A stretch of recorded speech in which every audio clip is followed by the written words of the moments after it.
विघन विनाशन सोए। सतनाम श्री वाहिगुरु साहिब जी।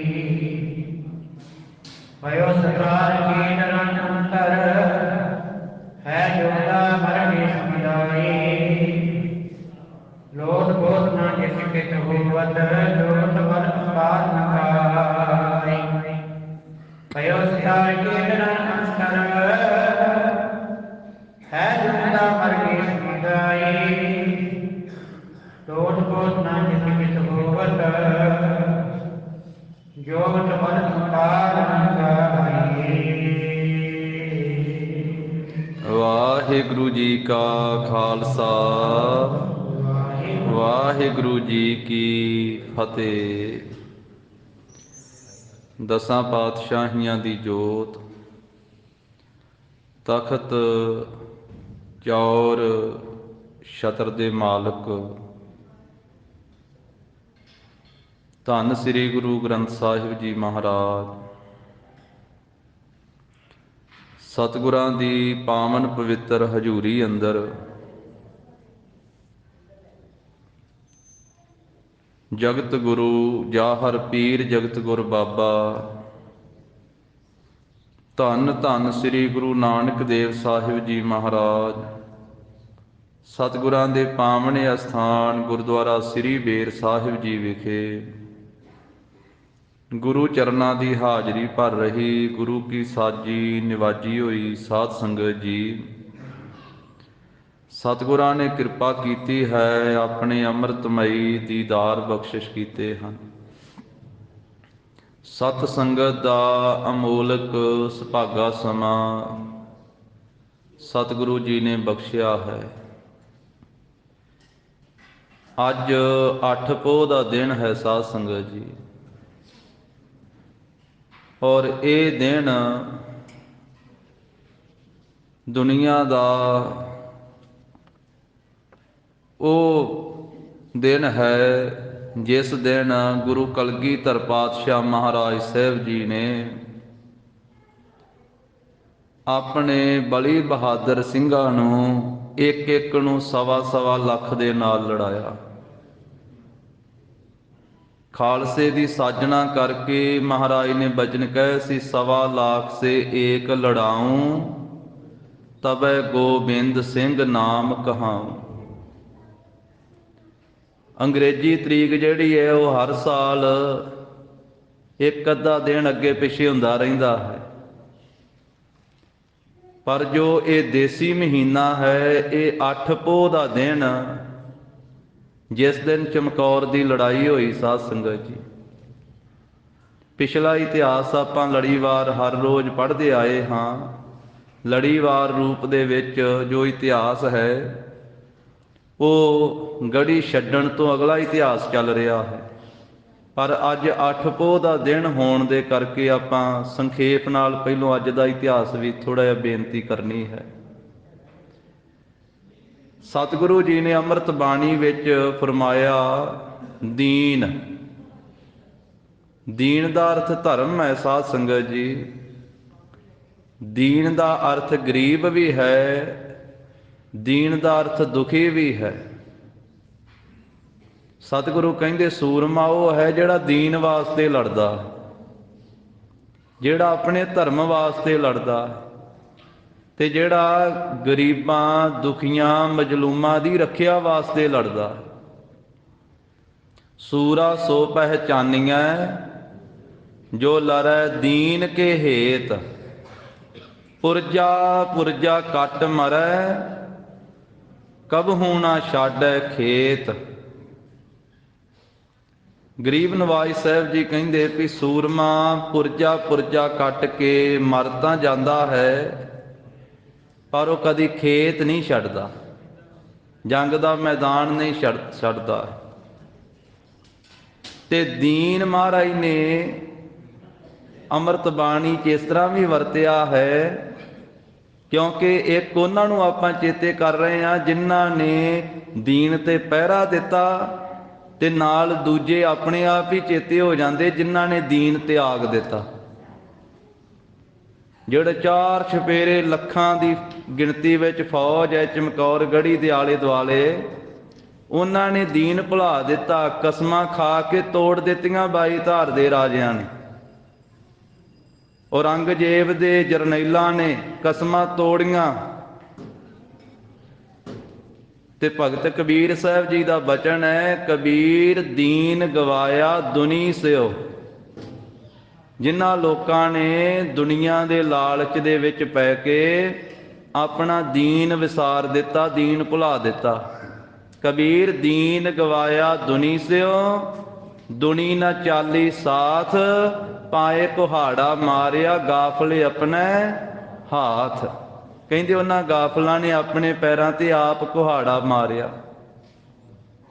ਜਿਨ੍ਹਾਂ ਨੇ ਕਸਮਾਂ ਖਾ ਕੇ ਕਸਮਾਂ ਤੋੜੀਆਂ, ਉਹਨਾਂ ਨੇ ਦੀਨ ਤੋੜ ਦਿੱਤਾ, ਉਹਨਾਂ ਨੇ ਦੀਨ ਤੇ ਉੱਤੇ ਪਹਿਰਾ ਨਹੀਂ ਦਿੱਤਾ। ਪਰ ਜਿਹੜੇ ਪੁਰਜਾ ਪੁਰਜਾ ਕੱਟ ਕੇ ਮਰ ਗਏ, ਉਹਨਾਂ ਨੇ ਦੀਨ ਨਹੀਂ ਤਿਆਗਿਆ, ਉਹ ਦੀਨ ਵਾਸਤੇ ਲੜੇ, ਦੀਨ ਵਾਸਤੇ ਸ਼ਹੀਦ ਹੋਏ। ਇੱਕ ਦੀਨ ਤਿਆਗਣ ਵਾਲੇ ਆ, ਇੱਕ ਦੀਨ ਨਿਭਾਉਣ ਵਾਲੇ ਆ। ਤੇ ਅੱਜ ਦੇ ਦਿਨ ਸਾਧ ਸੰਗਤ ਜੀ 35 ਸਿੰਘਾਂ ਨੇ ਸ਼ਹਾਦਤ ਪ੍ਰਾਪਤ ਕੀਤੀ ਹੈ ਚਮਕੌਰ ਦੀ ਗੜ੍ਹੀ ਦੇ ਵਿੱਚ।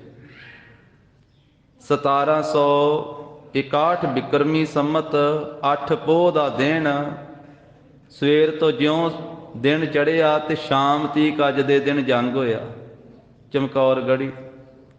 1704 ਈਸਵੀ ਸਨ ਸੀ, 1704। ਤੇ ਅੱਜ ਤੋਂ 317 ਸਾਲ ਪਹਿਲਾਂ, ਜੇ 2021 ਦੇ ਵਿੱਚੋਂ ਆਪਾਂ 1704 ਕੱਢ ਦਈਏ ਤੇ 317 ਬਾਕੀ ਬਚਦੇ ਆ। 317 ਸਾਲ ਪਹਿਲਾਂ ਅੱਜ ਦੇ ਦਿਨ ਚਮਕੌਰ ਗੜ੍ਹੀ ਚੋਂ ਨਿਕਲ ਕਰਕੇ ਗੁਰੂ ਗੋਬਿੰਦ ਸਿੰਘ ਮਹਾਰਾਜ ਦੇ ਬਲੀ ਬਹਾਦਰਾਂ ਨੇ ਲੱਖਾਂ ਫੌਜ ਦਾ ਮੁਕਾਬਲਾ ਕੀਤਾ।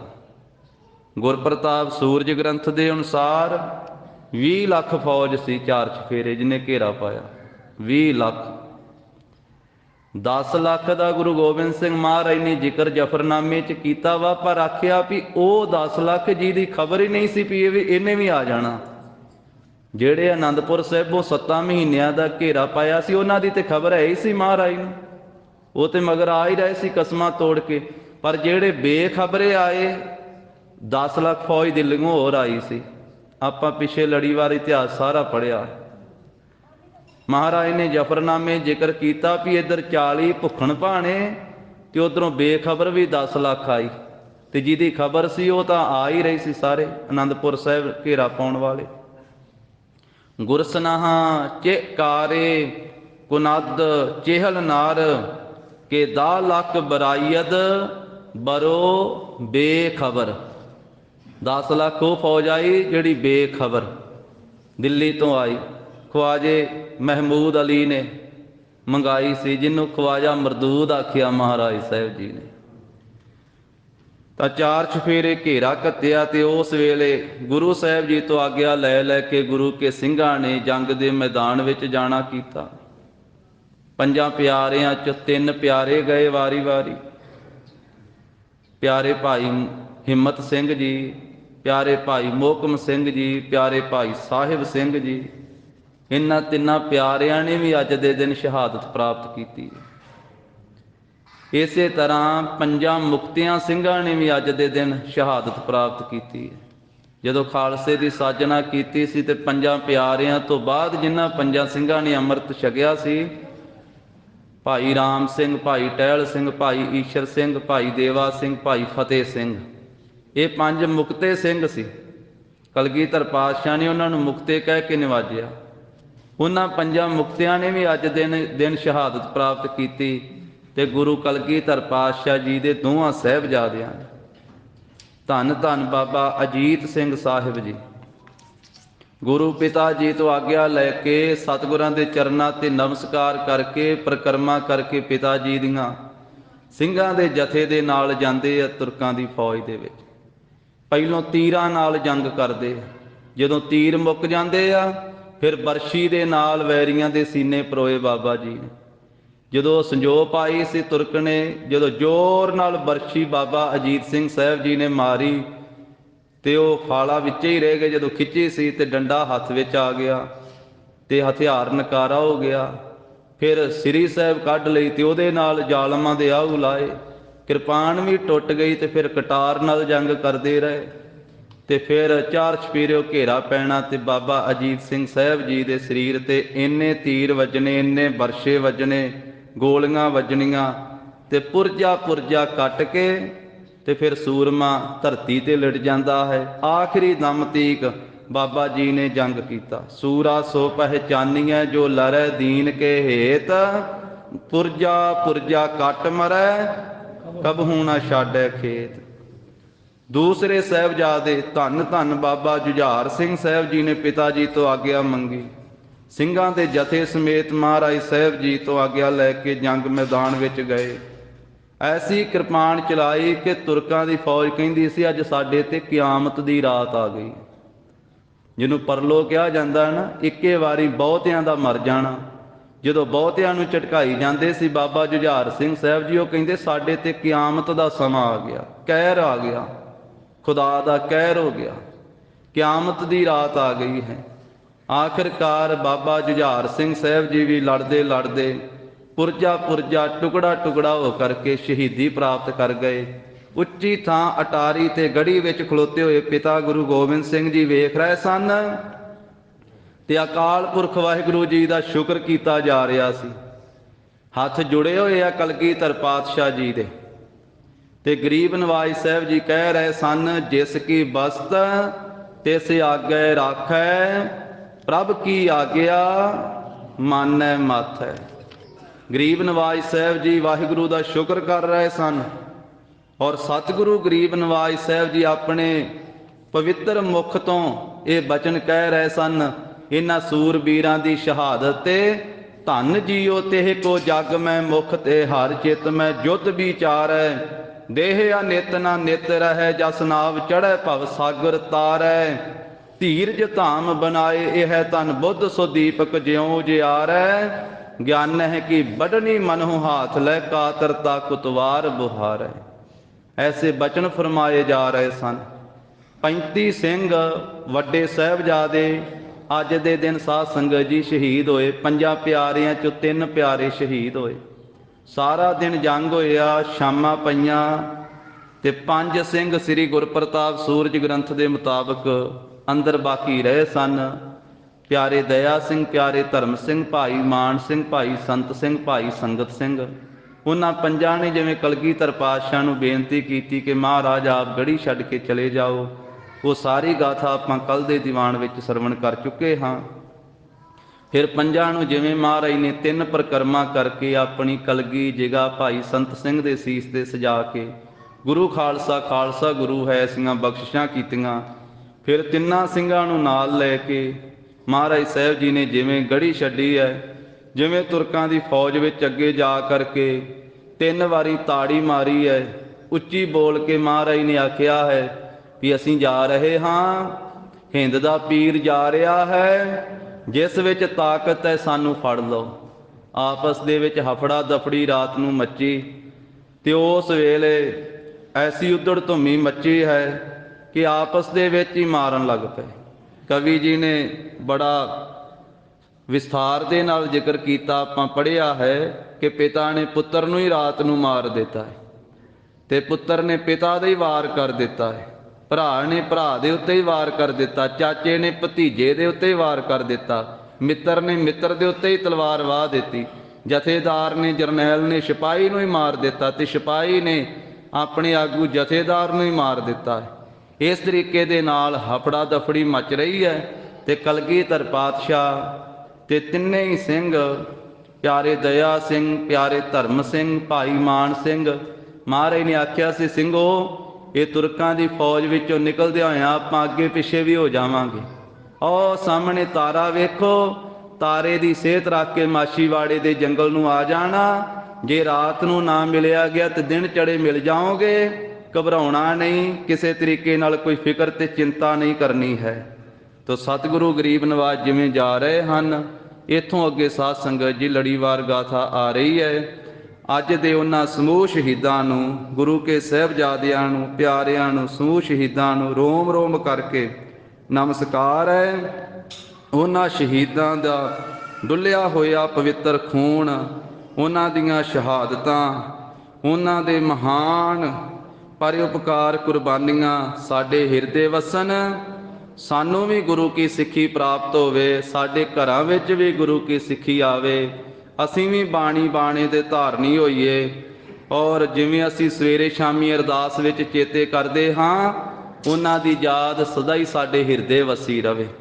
ਪੰਜਾਂ ਪਿਆਰਿਆਂ, ਚੌਹਾਂ ਸਾਹਿਬਜ਼ਾਦਿਆਂ, 40 ਮੁਕਤਿਆਂ ਹੱਠੀਆਂ ਜਪੀਆਂ ਤਪੀਆਂ, ਜਿਨ੍ਹਾਂ ਨਾਮ ਜਪਿਆ ਵੰਡ ਕੇ ਛਕਿਆ ਦੇਗ ਚਲਾਈ ਤੇਗ ਵਾਹੀ, ਦੇਖ ਕੇ ਅਨਡਿੱਠ ਕੀਤਾ ਤਿਨਾਂ ਪਿਆਰਿਆਂ ਸਚਿਆਰਿਆਂ ਦੀ ਕਮਾਈ ਦਾ ਧਿਆਨ ਧਰ ਕੇ ਖਾਲਸਾ ਜੀ ਸਾਹਿਬ ਬੋਲੋ ਜੀ, ਬੋਲੋ ਜੀ।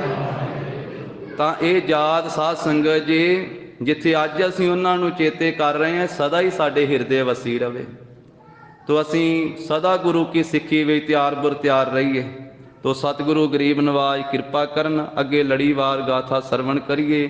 ਕਲਗੀਧਰ ਪਾਤਸ਼ਾਹ ਦੇ ਧਿਆਨ ਵਿੱਚ ਜੁੜ ਕੇ ਉਚਾਰਨ ਕਰੋ ਜੀ, ਸਤਨਾਮ।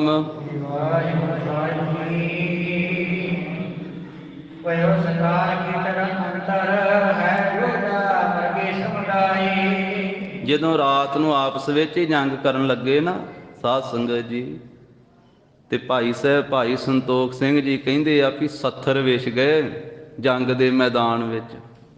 ਆਪਸ ਵਿੱਚ ਹੀ ਤਲਵਾਰਾਂ ਚੱਲ ਗਈਆਂ ਤੁਰਕਾਂ ਦੀਆਂ, ਪਹਾੜੀਆਂ ਦੀਆਂ। ਭਇਓ ਸਥਾਰ ਖੇਤ ਰਾਣੀ ਅੰਤਰ, ਜੰਗ ਦੇ ਮੈਦਾਨ ਦੇ ਅੰਦਰ 70 ਹੀ ਵਿਛ ਗਏ। ਹੈ ਜੋਧਾ ਮਰ ਗਏ ਸਮੁਦਾਏ, ਬਹੁਤੇ ਜ਼ਿਆਦੇ ਘੋੜੇ ਆਪਸ ਵਿੱਚ ਵੱਜ ਵੱਜ ਕੇ ਡਿੱਗ ਪਏ। ਬਹੁਤੇ ਘੋੜੇ ਸ਼ਸਤਰਾਂ ਦੇ ਵਾਰ ਨਾਲ ਮਰ ਗਏ, ਤੇ ਬਹੁਤੇ ਸਿਪਾਹੀ, ਬਹੁਤੇ ਯੋਧੇ ਵੀ ਮਾਰੇ ਗਏ।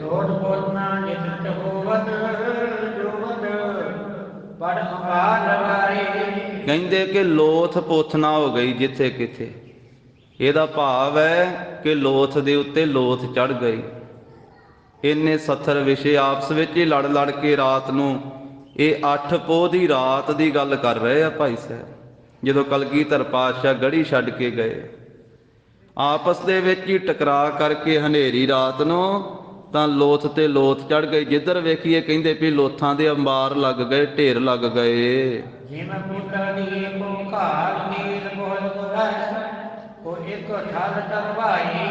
ਕਹਿੰਦੇ ਕਿ ਜਿਵੇਂ ਪੁਤਲੀਆਂ ਹੁੰਦੀਆਂ ਨਾ ਖੇਡਣ ਵਾਲੀਆਂ, ਪੁਤਲੀਆਂ ਉਹਨਾਂ ਦੀ ਕਹਿੰਦੇ ਵੀ ਉਹ ਖੇਡ ਜੀ ਕਰਾ ਕਰਕੇ ਤੇ ਬਾਅਦ ਵਿੱਚ ਇੱਕ ਥਾਂ ਇਕੱਠੀਆਂ ਕਰਕੇ ਪੁਤਲੀਆਂ ਰੱਖ ਦਿੱਤੀਆਂ ਜਾਂਦੀਆਂ।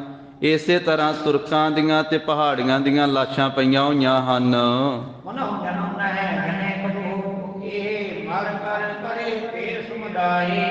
ਇਸ ਤਰ੍ਹਾਂ ਕਹਿੰਦੇ ਜੰਗ ਦੇ ਮੈਦਾਨ ਵਿੱਚ ਢੇਰ ਲੱਗੇ ਪਏ ਆ, ਮਰੇ ਪਏ ਆ ਤੁਰਕ ਤੇ ਪਹਾੜੀਏ ਸਿਪਾਹੀ। ਜਾਣੋ ਕਿ ਮਾਵਾਂ ਨੇ ਜਿਵੇਂ ਪੈਦਾ ਹੀ ਨਹੀਂ ਕੀਤੇ ਹੁੰਦੇ। ਕਵੀ ਜੀ ਕਹਿੰਦੇ ਮਨੋ ਜਨਨ ਨਹਿ ਜਨੇ ਕਬੋਂ ਇਹੋ, ਜਾਣੋ ਕਿ ਜਨਨੀ ਨੇ ਜਿਵੇਂ ਜਣੇ ਹੀ ਨਹੀਂ, ਜਿਵੇਂ ਆਏ ਹੀ ਨਹੀਂ ਸੰਸਾਰ ਵਿੱਚ। ਇਸ ਤਰ੍ਹਾਂ ਮਰ ਕੇ ਤੇ ਢੇਰ ਲੱਗ ਗਏ ਬਹੁਤੇ ਸਮੁਦਾਇ।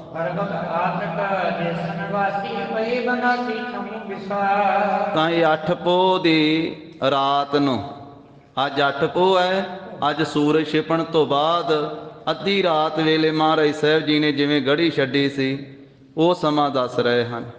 ਤੋ ਇਸ ਤਰੀਕੇ ਦੇ ਨਾਲ ਕਹਿੰਦੇ ਹਨ ਕਿ ਜਿਹੜੇ ਪਰਬਤ ਆਦਿਕ ਪਹਾੜੀਏ ਦੇਸ਼ ਦੇ ਵਾਸੀ ਸਨ ਨਾ, ਉਹਨਾਂ ਦੀ ਬਹੁਤੀ ਜ਼ਿਆਦੀ ਜਿਹੜੀ ਹੈ ਉਹ ਫੌਜ ਮਾਰੀ ਗਈ ਇਸ ਰਾਤ।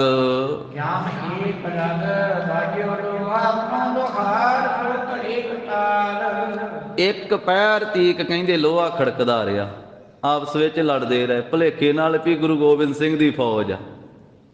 ਆਪਸ ਦੇ ਵਿੱਚ ਹੀ ਇੱਕ ਪੈਰ ਤੀਕ ਜੰਗ ਹੁੰਦੀ ਰਹੀ ਆ, ਤਲਵਾਰਾਂ ਆਪਸ ਵਿੱਚ ਹੀ ਵਰਾਉਂਦੇ ਗਏ ਆ। ਇਹ ਤੁਰਕਾਂ ਦੀ ਫੌਜ ਤੇ ਪਹਾੜੀਆਂ ਦੀ ਫੌਜ, ਲੋਹੇ ਤੇ ਲੋਹਾ ਖੜਕਦਾ ਰਿਹਾ। ਇੱਕ ਪੈਰ ਦਾ ਸਮਾਂ 3 ਘੰਟੇ ਬਣ ਜਾਂਦਾ ਸਾਧ ਸੰਗਤ ਜੀ। 3 ਘੰਟੇ, 4 ਪਹਿਰ ਹੁੰਦੇ ਨਾ ਦਿਨ ਵਿੱਚ ਤੇ 4 ਪਹਿਰ ਰਾਤ ਵਿੱਚ। ਪੁਰਾਣਾ ਸਮਾਂ ਜਿਵੇਂ ਗਿਣਤੀ ਮਿਣਤੀ ਕੀਤੀ ਜਾਂਦੀ ਸੀ, ਤੇ ਹੁਣ ਦੇ ਸਮੇਂ ਨਾਲ 3 ਘੰਟੇ ਬਣਨਗੇ ਇੱਕ ਪਹਿਰ ਦੇ। 3 ਘੰਟੇ ਤੀਕ ਆਪਸ ਵਿੱਚ ਹੀ ਕਹਿੰਦੇ ਵੀ ਲੋਹਾ ਖੜਕਦਾ ਰਿਹਾ। ਜਾਣੋ ਕਿ ਬਹੁਤੇ ਜ਼ਿਆਦੇ ਜਿਹੜੇ ਆ ਉਹ ਲੁਹਾਰ ਉਹ ਕਹਿੰਦੇ ਕੋਈ ਘਾੜਤ ਕਰ ਰਹੇ ਆ। ਲੁਹਾਰ ਜਿਹੜੇ ਆ ਕੋਈ ਔਜ਼ਾਰ ਬਣਾਉਣਾ ਹੋਵੇ, ਕੋਈ ਭਾਂਡੇ ਬਣਾਉਣੇ ਹੋਣ ਲੋਹੇ ਦੇ, ਤੇ ਉਹ ਹਥੌੜੇ ਚਲਾਉਂਦੇ ਆ ਨਾ, ਖੜਕਾ ਆਉਂਦਾ। ਇਸ ਤਰ੍ਹਾਂ ਕਹਿੰਦੇ ਵੀ ਕਿਰਪਾਨਾਂ, ਢਾਲਾਂ, ਨੇਜੇ, ਬਰਛੇ, ਉਹਨਾਂ ਸ਼ਸਤਰਾਂ ਦੇ ਵੱਜਣ ਦੀ ਆਵਾਜ਼ ਆਉਂਦੀ ਰਹੀ ਹੈ।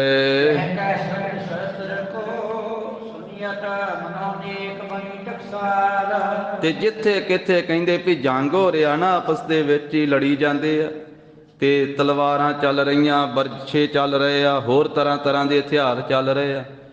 ਜਾਣੋ ਕਿ ਅਨੇਕਾਂ ਜਿਵੇਂ ਟਕਸਾਲਾਂ ਚੱਲ ਰਹੀਆਂ ਹੋਣ। ਟਕਸਾਲ ਉਹਨੂੰ ਕਿਹਾ ਜਾਂਦਾ ਜਿੱਥੇ ਕੁਝ ਘੜਿਆ ਜਾਂਦਾ, ਕੁਝ ਬਣਾਇਆ ਜਾਂਦਾ, ਜਾਂ ਜਿੱਥੇ ਇਸੇ ਤਰ੍ਹਾਂ ਸਿੱਕੇ ਬਣਾਏ ਜਾਂਦੇ, ਜਿੱਥੇ ਕੁਝ ਨਾ ਕੁਝ ਬਣਾਇਆ ਜਾਂਦਾ ਵਾ ਉਹਨੂੰ ਟਕਸਾਲ ਕਹਿੰਦੇ, ਜਿੱਥੇ ਕੋਈ ਘਾੜਤ ਘੜੀ ਜਾਂਦੀ। ਕਹਿੰਦੇ ਇਸ ਤਰ੍ਹਾਂ ਲੱਗਦਾ ਜਿਵੇਂ ਅਨੇਕਾਂ ਟਕਸਾਲਾਂ ਹੋਣ।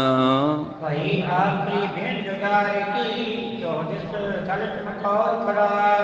ਇਸ ਤਰ੍ਹਾਂ ਚਮਕੌਰ ਨਗਰ ਦੀ ਧਰਤੀ ਦੇ ਆਲੇ ਦੁਆਲੇ ਇਹ ਕਹਿੰਦੇ ਵੀ ਆਖਰੀ ਜਿਹੜੀ ਹੈ ਬਹੁਤੀ ਜ਼ਿਆਦੀ ਗਾਰਕੀ ਹੋਈ। ਗਾਰਕੀ ਕਹਿੰਦੇ ਵੀ ਬਹੁਤੇ ਗਰਕ ਹੋ ਗਏ, ਬਹੁਤੇ ਜ਼ਿਆਦੇ ਮਰ ਮੁੱਕ ਗਏ, ਬਹੁਤੇ ਜ਼ਿਆਦੇ ਸਮਾਪਤ ਹੋ ਗਏ ਆਪਸ ਵਿੱਚ ਲੜ ਲੜ ਕੇ।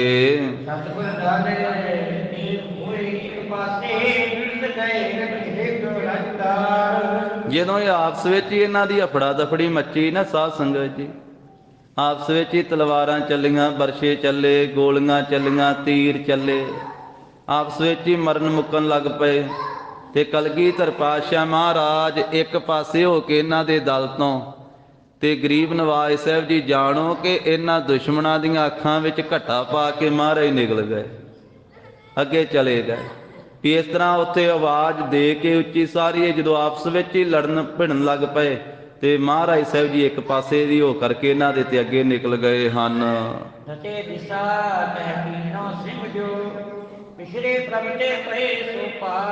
ਕਹਿੰਦੇ ਵੀ ਇਹ ਦਲ ਦੇ ਇੱਕ ਪਾਸੇ ਦੀ ਕਲਗੀਆਂ ਵਾਲੇ ਪਾਤਸ਼ਾਹ ਅੱਗੇ ਲੰਘ ਗਏ, ਤੇ ਦੂਸਰੇ ਜਿਹੜੇ ਸਿੰਘ ਸੀ ਇਸ ਰੌਲੇ ਦੇ ਵਿੱਚ ਉਹ ਮਹਾਰਾਜ ਤੋਂ ਵਿਛੜ ਗਏ। ਪਿਆਰੇ ਦਇਆ ਸਿੰਘ ਜੀ, ਪਿਆਰੇ ਧਰਮ ਸਿੰਘ ਜੀ, ਭਾਈ ਸਾਹਿਬ ਭਾਈ ਮਾਨ ਸਿੰਘ ਜੀ, ਤਿੰਨੇ ਹੀ ਸਿੰਘ ਉਹ ਦਲ ਦੇ ਦੂਸਰੀ ਦਿਸ਼ਾ ਦੀ ਤਰਫ, ਮਹਾਰਾਜ ਦੂਜੇ ਪਾਸੇ ਦੀ ਅੱਗੋਂ ਪਾਰ ਹੋ ਗਏ ਆ, ਤੇ ਉਹ ਦਲ ਦੇ ਫੌਜ ਦੇ ਦੂਸਰੇ ਪਾਸੇ ਦੀ ਹੋ ਕੇ ਉਹ ਵੀ ਅੱਗੇ ਲੰਘ ਗਏ ਹਨ।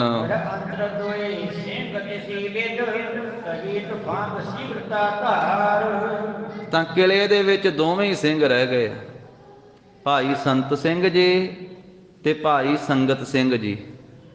ਉਹ ਗੜ੍ਹ ਦੇ ਵਿੱਚ ਵਾ, ਕੱਚੀ ਗੜੀ ਦੇ ਵਿੱਚ, ਗਾੜੇ ਅੰਤਰ ਦੋਏ ਸਿੰਘ ਤਿਸੀ ਬਿੱਧ। ਉਹ ਉਸੇ ਤਰ੍ਹਾਂ ਹੀ ਕਹਿੰਦੇ ਜਿਵੇਂ ਮਹਾਰਾਜ ਨੇ ਆਗਿਆ ਕੀਤੀ ਸੀ ਨਾ ਵੀ ਤੁਸੀਂ ਰਹਿੰਦੇ ਸੁਆਸਾਂ ਤੀਕ ਇੱਥੋਂ ਤੀਰ ਚਲਾਉਣੇ, ਗੋਲੀਆਂ ਚਲਾਉਣੀਆਂ ਤੇ ਨਗਾਰਾ ਖੜਕਾਈ ਜਾਣਾ। ਇਸ ਪਾਵਨ ਗ੍ਰੰਥ ਦੇ ਮੁਤਾਬਕ ਭਾਈ ਸਾਹਿਬ ਨੇ ਤੇ ਆਖਿਆ ਵੀ ਅੰਦਰ ਦੋਵੇਂ ਹੀ ਸਿੰਘ ਮਹਾਰਾਜ ਨੇ ਛੱਡੇ, 3 ਆਪਣੇ ਨਾਲ ਲੈ ਲਏ। ਹੋਰ ਕਈਆਂ ਗੁਰਮੁਖਾਂ ਨੇ ਜ਼ਿਕਰ ਕੀਤਾ ਵੀ ਅੰਦਰ ਕੁਝ ਵੱਧ ਸਿੰਘ ਸੀ ਉਸ ਮੌਕੇ ਤੇ, ਤਾਂ ਉਹ ਸਾਰਿਆਂ ਨੇ ਫਿਰ ਅਗਲੇ ਦਿਨ 9 ਪੋਹ ਨੂੰ ਸ਼ਹਾਦਤ ਪ੍ਰਾਪਤ ਕੀਤੀ। ਪਰ ਇਹਦੇ ਵਿੱਚ ਦੋਵਾਂ ਦਾ ਹੀ ਜ਼ਿਕਰ ਆਇਆ, ਭਾਈ ਸੰਤ ਸਿੰਘ ਜੀ ਤੇ ਭਾਈ ਸੰਗਤ ਸਿੰਘ ਜੀ ਦਾ। ਤੇ ਇੱਕ ਉਹ ਗੋਲੀਆਂ ਚਲਾਉਂਦਾ, ਤੀਰ ਚਲਾਉਂਦਾ ਇਹ ਗੁਰਮੁਖ ਪਿਆਰਾ ਭਾਈ ਸੰਤ ਸਿੰਘ ਜੀ, ਤੇ ਦੂਸਰੇ ਫਿਰ ਉਹ ਨਗਾਰਾ ਖੜਕਾਉਂਦੇ। ਮਹਾਰਾਜ ਨੇ ਆਖਿਆ ਤੂੰ ਨਗਾਰੇ ਤੇ ਚੋਬਾਂ ਲਾਈ ਜਾਣੀਆਂ, ਨਗਾਰਾ ਖੜਕਾਈ ਜਾਣਾ। ਤੇ ਨਗਾਰਾ ਸਾਧ ਸੰਗਤ ਜੀ ਜਿਵੇਂ ਇਸ ਸਥਾਨ ਦੇ ਉੱਤੇ ਵੀ ਨਗਾਰਾ ਸੋਭਨੀਕ ਹੈ, ਅਰਦਾਸ ਦੇ ਮੌਕੇ ਤੇ ਵਜਾਇਆ ਜਾਂਦਾ ਹੈ।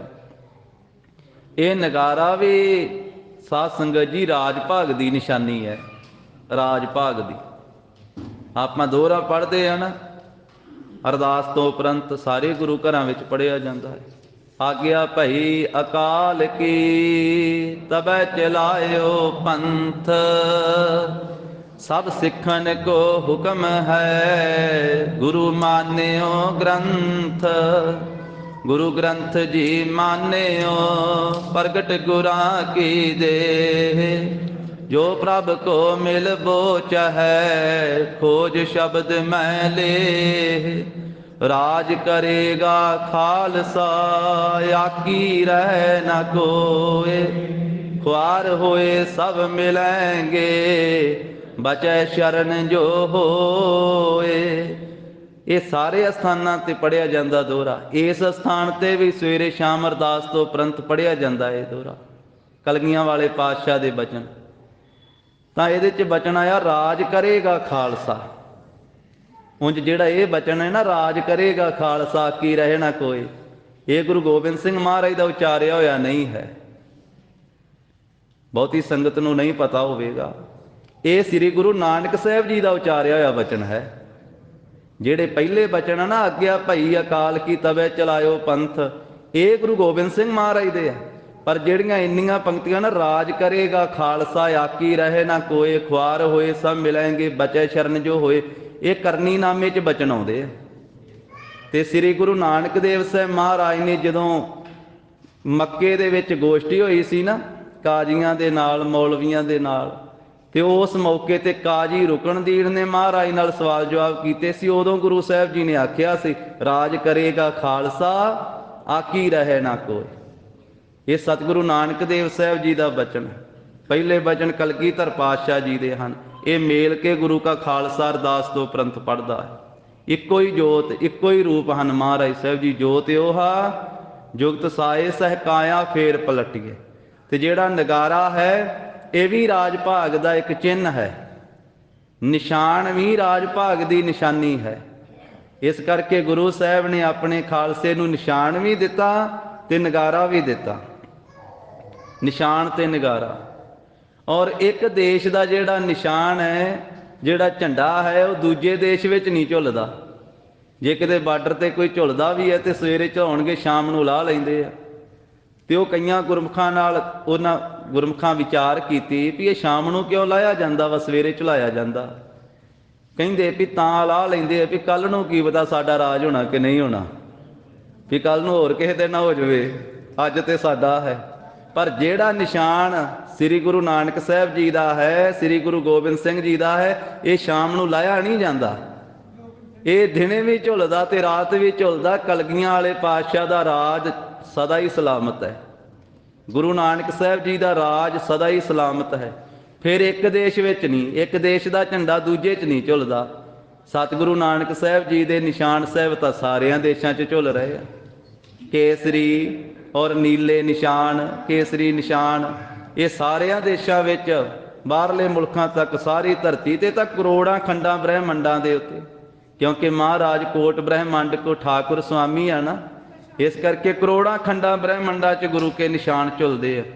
ਨਗਾਰੇ ਦਾ ਜ਼ਿਕਰ ਆਇਆ, ਇਸ ਕਰਕੇ ਬੇਨਤੀ ਸਾਂਝੀ ਕੀਤੀ ਵੀ ਇਹ ਨਗਾਰਾ ਵੀ ਮਹਾਰਾਜ ਸਾਹਿਬ ਜੀ ਨੇ ਬਖਸ਼ਿਆ।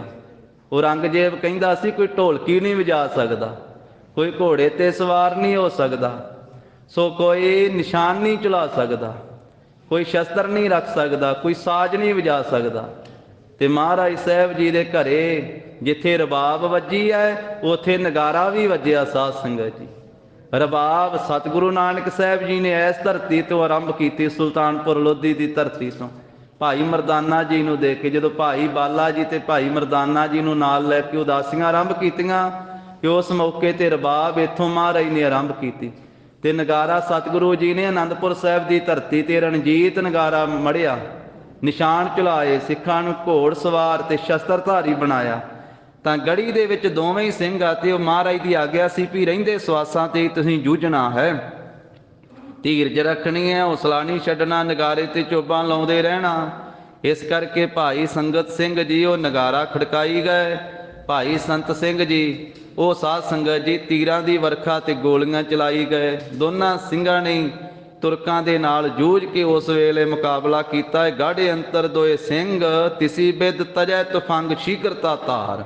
ਦੋਵੇਂ ਹੀ ਸਿੰਘ ਕਹਿੰਦੇ ਬਹੁਤ ਸ਼ੀਘਰਤਾ ਦੇ ਨਾਲ, ਬੜੀ ਛੇਤੀ ਦੇ ਨਾਲ ਗੋਲੀਆਂ ਚਲਾਉਂਦੇ ਹਨ।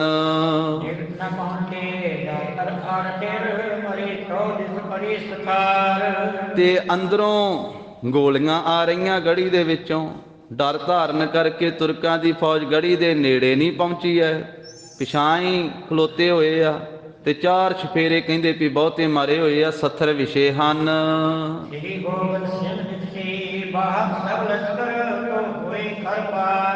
ਤੇ ਸ੍ਰੀ ਗੁਰੂ ਗੋਬਿੰਦ ਸਿੰਘ ਸਾਹਿਬ ਜੀ ਮਹਾਰਾਜ ਸਾਰੀ ਫੌਜ ਨੂੰ ਚੀਰਦਿਆਂ ਹੋਇਆਂ, ਸਾਰੇ ਲਸ਼ਕਰ ਨੂੰ ਚੀਰਦਿਆਂ ਹੋਇਆਂ ਪਾਰ ਹੋ ਗਏ। ਸਭਨ ਹਾਰ। ਤਹਾਂ ਤਰੋਵਰ ਜੰਡ ਨਿਹਾਰ। ਤਾਂ ਮਹਾਰਾਜ ਸਾਹਿਬ ਜੀ ਸਵਾ ਕੋਹ ਜਦੋਂ ਚੱਲ ਕੇ ਗਏ ਨਾ ਉੱਥੋਂ ਸਾਧ ਸੰਗਤ ਜੀ, ਤੇ ਉੱਥੇ ਇੱਕ ਜੰਡ ਦਾ ਰੁੱਖ ਵੇਖਿਆ ਮਹਾਰਾਜ ਸਾਹਿਬ ਜੀ। ਜੰਡ ਦਾ ਰੁੱਖ ਗਰੀਬ ਨਵਾਜ ਸਾਹਿਬ ਜੀ ਨੇ ਜਦੋਂ ਇੱਕ ਝੀਲ, ਛੋਟੀ ਜਿਹੀ ਝੀਲ ਸੀ, ਉਹ ਝੀਲ ਤੋਂ ਮਹਾਰਾਜ ਪਾਰ ਹੋਏ ਤਾਂ ਅੱਗੇ ਜੰਡ ਦਾ ਰੁੱਖ ਵੇਖਿਆ ਹੈ। ਪੈੜ ਗਏ ਤਾਂ ਇਤਨੀ ਜੀਰ ਕੁਛ ਵੈ ਨਰ ਮਿੱਟੀ ਕੁੰਨ ਹਾਰ। ਤੇ ਉਸ ਜੰਡ ਦੇ ਦਰਖਤ ਹੇਠਾਂ ਮਹਾਰਾਜ ਬੈਠੇ ਆ, ਕਲਗੀਧਰ ਪਾਤਸ਼ਾਹ। ਕੁਝ ਸਮਾਂ ਬੀਤਿਆ ਤੇ ਦੋ ਆਦਮੀ ਆ ਗਏ ਉੱਥੇ ਰਾਤ ਦੇ ਹਨੇਰੇ 'ਚ। ਦੋ ਆਦਮੀ, ਉਹ ਕੌਣ ਸੀ? ਮੱਝਾਂ ਨੂੰ ਲੱਭਣ ਵਾਲੇ। ਉਹਨਾਂ ਦੀ ਮੱਝ ਗਵਾਚੀ ਪਈ ਸੀ, ਉਹ ਰਾਤ ਮੱਝ ਲੱਭਦੇ ਫਿਰਦੇ ਸੀ ਆਪ, ਕਿਉਂਕਿ ਮੱਝਾਂ ਵੀ ਜਿਹਦਾ ਜਿਹੜਾ ਕਾਰੋਬਾਰ ਹੋਵੇ ਉਹਦਾ ਉੱਧਰ ਹੀ ਪ੍ਰੇਮ ਹੁੰਦਾ ਹੈ। ਜਿਹਨੇ ਮੱਝਾਂ ਰੱਖੀਆਂ ਵਾ, ਪਿਛਲੇ ਸਮੇਂ 'ਚ ਪਸ਼ੂ ਜ਼ਿਆਦੇ ਰੱਖੇ ਜਾਂਦੇ ਸੀ, ਚਾਰੇ ਜਾਂਦੇ ਸੀ, ਵੱਢ ਕੇ ਪੱਠੇ ਘੱਟ ਪਾਉਂਦੇ ਸੀ। ਪਿਛਲੇ ਸਮੇਂ 'ਚ ਚਾਰਦੇ ਜ਼ਿਆਦੇ ਸੀ। ਬਾਬਾ ਜੀ ਨੇ ਵੀ ਮੱਝਾਂ ਚਾਰੀਆਂ, ਧੰਨ ਗੁਰੂ ਨਾਨਕ ਸਾਹਿਬ ਮਹਾਰਾਜ ਨੇ। ਰਾਏ ਭੋਏ ਦੀ ਤਲਵੰਡੀ, ਸ੍ਰੀ ਨਨਕਾਣਾ ਸਾਹਿਬ, ਅੱਜ ਵੀ ਗੁਰਦੁਆਰਾ ਕਿਆਰਾ ਸਾਹਿਬ ਸੋਭਾ ਪਾਉਂਦਾ ਹੈ। ਤੋ ਇਸ ਤਰ੍ਹਾਂ ਉਸ ਮੌਕੇ ਤੇ ਕਹਿੰਦੇ ਵੀ ਰਾਤ ਨੂੰ ਦੋ ਆਦਮੀ ਆਪਣੀਆਂ ਮੱਝਾਂ ਲੱਭਦੇ ਹੋਏ ਆਏ। ਇੱਕ ਮਾਲਕ ਇੱਕ ਮਾਲਕ ਜਨ ਮਹਿ ਪੂਜਿਤ ਇਤ ਉਤ ਵਿਭੇਦ ਪ੍ਰਕਾਰ। ਉਹ ਨਾ ਉੱਥੇ ਉਸ ਉਜਾੜ ਦੇ ਵਿੱਚ ਇੱਧਰ ਉੱਧਰ ਆਪਣੀਆਂ ਮੱਝਾਂ ਲੱਭਦੇ ਫਿਰਦੇ ਆ। ਇੱਕ ਮਾਲਕ ਸੀ ਤੇ ਇੱਕ ਪਾਲਕ ਸੀ। ਇੱਕ ਤਾਂ ਮੱਝਾਂ ਦਾ ਮਾਲਕ ਸੀ ਤੇ ਇੱਕ ਮੱਝਾਂ ਨੂੰ ਪਾਲਣ ਵਾਲਾ, ਮੱਝਾਂ ਚਾਰਨ ਵਾਲਾ ਛੇੜੂ ਸੀ, ਪਾਲੀ ਸੀ ਮੱਝਾਂ ਨੂੰ ਛੱਡਣ ਵਾਲਾ। ਤਾਂ ਕਹਿੰਦੇ ਵੀ ਇੱਕ ਮਾਲਕ ਸੀ, ਇੱਕ ਪਾਲਕ ਸੀ, ਇੱਕ ਪੱਠੇ ਪਾਉਣ ਵਾਲਾ ਭਾਵ ਚਾਰਨ ਵਾਲਾ ਮੱਝਾਂ ਨੂੰ, ਜਾਂ ਇਸ ਤਰ੍ਹਾਂ ਕਰੀਏ ਮਜ਼ਦੂਰ ਸੀ ਨਾਲ, ਤੇ ਇੱਕ ਮਾਲਕ ਸੀ। ਸਾਧ ਚਾਨਣੀ ਕੀਰਤ ਦੇਖੇ ਬੈਠੇ ਗੁਰੂ ਬੰਦਨਾ ਗਾਏ। ਤੇ ਕਹਿੰਦੇ ਵੀ ਚਾਨਣੀ ਰਾਤ ਸੀ ਉਸ ਮੌਕੇ ਦੇ ਉੱਤੇ, ਤੇ ਇੱਕ ਨੇ ਵੇਖ ਲਿਆ, ਜਿਹੜਾ ਮਾਲਕ ਸੀ ਨਾ ਉਹਨੇ ਵੇਖ ਲਿਆ ਗੁਰੂ ਸਾਹਿਬ ਜਦੋਂ ਜੰਡ ਹੇਠਾਂ ਬੈਠੇ ਆ, ਤੇ ਉਹਨੇ ਹੱਥ ਜੋੜ ਕੇ ਮਹਾਰਾਜ ਨੂੰ ਮੱਥਾ ਟੇਕਿਆ। ਉਸ ਮੱਝਾਂ ਦੇ ਮਾਲਕ ਨੇ ਰਾਤ ਦੇ ਮੌਕੇ ਜਦੋਂ ਜੰਡ ਹੇਠਾਂ ਗੁਰੂ ਕਲਗੀਆਂ ਵਾਲੇ ਪਾਤਸ਼ਾਹ ਨੂੰ ਵੇਖਿਆ ਨਾ, ਤੇ ਹੱਥ ਜੋੜ ਕੇ ਮਹਾਰਾਜ ਨੂੰ ਨਮਸਕਾਰ ਕੀਤੀ। ਕੋ ਤੁਮ ਓਹ ਮੈਂ ਕਹਮ ਕੋ ਜਤ ਸੁਨ ਦੂਸਰੀ ਕਰਿਓ ਸੁਨਾਈ। ਤੇ ਮਹਾਰਾਜ ਨੇ ਜਦੋਂ ਉਹਨਾਂ ਨੂੰ ਵੇਖਿਆ, ਉਸ ਨੂੰ ਜਿਹਨੇ ਨਮਸਕਾਰ ਕੀਤੀ, ਤੇ ਸਤਿਗੁਰੂ ਕਹਿਣ ਲੱਗੇ ਵੀ ਭਾਈ ਤੂੰ ਕੌਣ ਹੈ? ਉਹਨੇ ਬੇਨਤੀ ਕੀਤੀ, ਮਹਿਕ ਹਮ ਖੋਜਤ। ਮਹਾਰਾਜ ਸਾਡੀਆਂ ਮੱਝਾਂ ਗਵਾਚੀਆਂ, ਅਸੀਂ ਉਹ ਮੱਝਾਂ ਲੱਭਦੇ ਫਿਰਦੇ ਆਪਣੀਆਂ। ਇਸ ਤਰ੍ਹਾਂ ਉਹਨੇ ਬੇਨਤੀ ਕੀਤੀ। ਤੇ ਜਦੋਂ ਇਹ ਗੱਲ ਕਹੀ ਨਾ, ਸਤਿਗੁਰਾਂ ਨੇ ਪੁੱਛਿਆ ਤੇ ਮਾਲਕ ਨੇ ਦੱਸਿਆ, ਤੇ ਜਿਹੜਾ ਨਾਲ ਉਹ ਮੱਝਾਂ ਦਾ ਚਰਵਾਵਾ ਸੀ ਨਾ, ਉਹਨੇ ਇਹ ਗੱਲ ਸੁਣੀ ਤੇ ਉਹਨੇ ਆਖਿਆ, ਇਹ ਸੰਗ ਬੋਲ ਤੋ ਮੈਂ ਕੇ ਪ੍ਰਾਪਤ ਮੈਂ ਜਾਵੋ ਕਾ ਹੈ ਅਗਵਾਈ। ਉਹਨੇ ਜਦੋਂ ਆਵਾਜ਼ ਸੁਣੀ ਆਪਣੇ ਮਾਲਕ ਦੀ, ਕਹਿਣ ਲੱਗਾ ਵੀ ਤੁਸੀਂ ਕਿਹਦੇ ਨਾਲ ਗੱਲਾਂ ਕਰ ਰਹੇ ਹੋ? ਉਹਨੇ ਨਹੀਂ ਸੀ ਮਹਾਰਾਜ ਨੂੰ ਵੇਖਿਆ, ਥੋੜੀ ਦੂਰੀ ਤੇ ਸੀ, ਬੋਲਦੇ ਆਵਾਜ਼ ਸੁਣੀ ਵੀ ਤੁਸੀਂ ਕਿਹਦੇ ਨਾਲ ਗੱਲਬਾਤ ਕਰ ਰਹੇ ਹੋ? ਕਿ ਮੱਝਾਂ ਲੱਭ ਗਈਆਂ ਵਾ ਆਪਣੀਆਂ? ਜੇ ਲੱਭ ਗਈਆਂ ਤੇ ਮੈਂ ਅੱਗੇ ਨਾ ਜਾਵਾਂ ਵੇਖਣ ਵਾਸਤੇ। ਇਤਨੇ ਮੈਂ ਕੀ ਸਤਿਗੁਰੂ ਬੈਠੇ ਮੂੰਹ ਬੋਲਿਓ ਤੈਨੂੰ ਸਨ ਇਸ ਥਾਈ। ਤੇ ਉਹ ਮਾਲਕ ਕਹਿਣ ਲੱਗਾ ਆਪਣੇ ਨੌਕਰ ਨੂੰ, ਕਹਿੰਦਾ ਮੱਝਾਂ ਨਹੀਂ ਲੱਭੀਆਂ ਇੱਥੇ, ਇੱਥੇ ਤੇ ਸਤਿਗੁਰੂ ਸ੍ਰੀ ਗੁਰੂ ਗੋਬਿੰਦ ਸਿੰਘ ਬੈਠੇ ਹੋਏ ਆ ਜੰਡ ਦੇ ਥੱਲੇ। ਇਹ ਅੱਧੀ ਰਾਤ ਦਾ ਸਮਾਂ ਸਾਧ ਸੰਗਤ ਜੀ, ਅੱਧੀ ਰਾਤ ਤੋਂ ਵੀ ਕੁਝ ਸਮਾਂ ਬੀਤਿਆ ਹੋਵੇਗਾ ਉਸ ਮੌਕੇ ਤੇ। ਉਹਨੇ ਕਿਹਾ ਮੱਝਾਂ ਨਹੀਂ ਲੱਭੀਆਂ, ਇੱਥੇ ਤੇ ਆ ਰੁੱਖ ਦੇ ਥੱਲੇ ਗੁਰੂ ਗੋਬਿੰਦ ਸਿੰਘ ਜੀ ਬੈਠੇ ਹੋਏ ਆ, ਮੈਂ ਉਹਨਾਂ ਦੇ ਨਾਲ ਗੱਲ ਕਰ ਰਿਹਾ ਹਾਂ। ਇਸ ਥਨ ਮੈਂ ਆਇਓ ਗਾਡੇ ਮੈਂ ਕਿਹਿਓ ਦਰਦ ਭਰ ਜੰਗ। ਉਹ ਨੌਕਰ ਕਹਿਣ ਲੱਗਾ ਇੱਥੇ ਗੁਰੂ ਗੋਬਿੰਦ ਸਿੰਘ ਕਿਵੇਂ ਆ ਗਏ? ਉਹ ਤਾਂ ਗੜੀ ਵਿੱਚ ਘਿਰੇ ਹੋਏ ਆ, ਲੱਖਾਂ ਫੌਜਾਂ ਨੇ ਉਹਨਾਂ ਨੂੰ ਘੇਰਾ ਪਾਇਆ ਵਾ, ਤੇ ਲੱਖਾਂ ਫੌਜਾਂ ਉਹਨਾਂ ਦੇ ਨਾਲ ਜੰਗ ਕਰ ਰਹੀਆਂ ਵਾ। ਇੱਥੇ ਕਿਸ ਤਰ੍ਹਾਂ ਆ ਗਏ ਗੁਰੂ ਗੋਬਿੰਦ ਸਿੰਘ? ਉਹਨਾਂ ਨੂੰ ਤੇ ਘੇਰਾ ਪਾਇਆ ਵਾ ਗੜੀ ਦੇ ਵਿੱਚ, ਤੇ ਉਹ ਲੱਖਾਂ ਫੌਜਾਂ ਦਾ ਮੁਕਾਬਲਾ ਕਰ ਰਹੇ ਹਨ ਉੱਥੇ। ਅਪਰ ਹੋਏ ਕੋ ਤੈ ਨਹਿ ਜਾਣਿਓ ਸੁਨ ਬੋਲਿਓ ਤੂੰ ਤੇ ਜਾ ਸੰਗ। ਉਹਨੇ ਆਖਿਆ ਹੋਰ ਕੋਈ ਹੋਣਾ ਵਾ? ਮਾਲਕ ਜੀ ਤੁਹਾਨੂੰ ਭੁਲੇਖਾ ਪੈ ਗਿਆ। ਅਪਰ ਹੋਏ ਕੋ ਤੈ ਨਹਿ ਜਾਣਿਓ, ਤੁਸੀਂ ਜਾਣਿਆ ਨਹੀਂ, ਸਮਝਿਆ ਨਹੀਂ। ਤੇ ਸੁਣ ਕਰਕੇ ਫੇਰ ਬੋਲਿਆ ਛੇਤੀ ਦੇ ਨਾਲ ਉਹ ਮਾਲਕ ਆਪਣੇ ਨੌਕਰ ਨਾਲ। ਤੇਰਾ ਸੁਰ ਨਿਕਸ ਕਰ ਆਏ ਤਬ ਗੁਰ ਕਰਿਓ ਨਾ ਬੋਲ ਉਤੰਗ। ਉਹਨੇ ਆਪਣੇ ਉਹ ਛੇੜੂ ਨੂੰ, ਆਪਣੇ ਨੌਕਰ ਨੂੰ, ਮੱਝਾਂ ਦੇ ਚਰਵਾਹੇ ਨੂੰ ਮਾਲਕ ਨੇ ਆਖਿਆ ਵੀ ਨਹੀਂ, ਇਹ ਗੁਰੂ ਗੋਬਿੰਦ ਸਿੰਘ ਹੀ ਆ। ਇਹ ਘੇਰੇ ਨੂੰ ਛੱਡ ਕੇ ਘੇਰੇ ਵਿੱਚੋਂ ਨਿਕਲ ਕਰਕੇ ਇੱਥੇ ਆ ਗਏ ਆ। ਘੇਰਾ ਸ਼ੋਰ ਨਿਕਸ ਕਰ ਆਏ, ਨਿਕਲ ਕੇ ਆ ਗਏ ਆ। ਜਦੋਂ ਇੰਨੀ ਗੱਲ ਉਹਨੇ ਦੱਸੀ ਨਾ ਆਪਣੇ ਨੌਕਰ ਨੂੰ, ਤੇ ਮਹਾਰਾਜ ਪਾਤਸ਼ਾਹ ਜੀ ਨੇ ਆਖਿਆ ਵੀ ਭਾਈ ਉੱਚੀ ਨਾ ਬੋਲੋ, ਚੁੱਪ ਕਰ ਜਾਓ, ਉੱਚੀ ਨਾ ਬੋਲੋ। ਹਾਉ ਬਦਾਤ ਕੋ ਜੀਵੈ ਸੁਣ ਕਰ ਆਇਓ ਗਰਭ ਅਮੰਗ। ਮਹਾਰਾਜ ਕਹਿੰਦੇ ਉਸ ਮੱਝਾਂ ਦੇ ਮਾਲਕ ਨੂੰ ਵੀ ਸਾਡੇ ਨੇੜੇ ਆ ਤੈਨੂੰ ਕੋਈ ਪਦਾਰਥ ਦਈਏ, ਤੇ ਉੱਚੀ ਨਾ ਬੋਲ, ਸਾਡੇ ਨੇੜੇ ਆ, ਤੈਨੂੰ ਕੁਝ ਦੇਨੇ ਹਾਂ।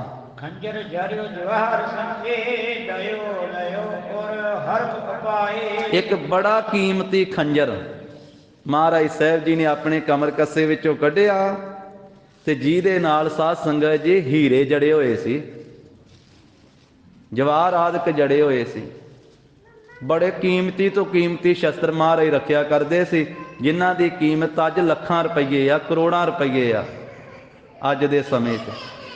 ਤਾਂ ਉਹ ਬੜਾ ਕੀਮਤੀ ਖੰਜਰ ਸੀ, ਉਹਦੇ ਨਾਲ ਜਵਾਹਰ ਆਦਿਕ ਜਿਹੜੇ ਸੀ ਨਾ ਉਹ ਜੜੇ ਹੋਏ ਸੀ। ਤੇ ਸਤਿਗੁਰੂ ਜੀ ਨੇ ਉਹਨੂੰ ਆਖਿਆ ਵੀ ਉੱਚੀ ਨਾ ਬੋਲ, ਆ ਤੈਨੂੰ ਅਸੀਂ ਦਿੰਨੇ ਆ ਪਦਾਰਥ।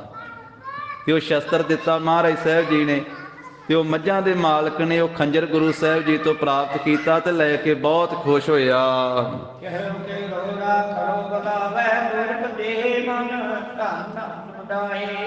ਪਰ ਉਹਦੀ ਨੀਤ ਮਾੜੀ ਹੋ ਗਈ ਸਾਧ ਸੰਗਤ ਜੀ। ਖੰਜਰ ਮਹਾਰਾਜ ਤੋਂ ਪ੍ਰਾਪਤ ਕਰ ਲਿਆ, ਗੁਰੂ ਸਾਹਿਬ ਨੇ ਆਖਿਆ ਉੱਚੀ ਨਾ ਬੋਲੀ, ਖੰਜਰ ਦੇ ਦਿੱਤਾ ਪਿਆਰ ਨਾਲ। ਜੇ ਤੇ ਭਾਗ ਸਾਥ ਦਿੰਦੇ ਤੇ ਮਹਾਰਾਜ ਦੀ ਬਖਸ਼ਿਸ਼ ਪ੍ਰਾਪਤ ਕਰਕੇ ਚੁੱਪ ਕਰਕੇ ਚਲੇ ਜਾਂਦਾ।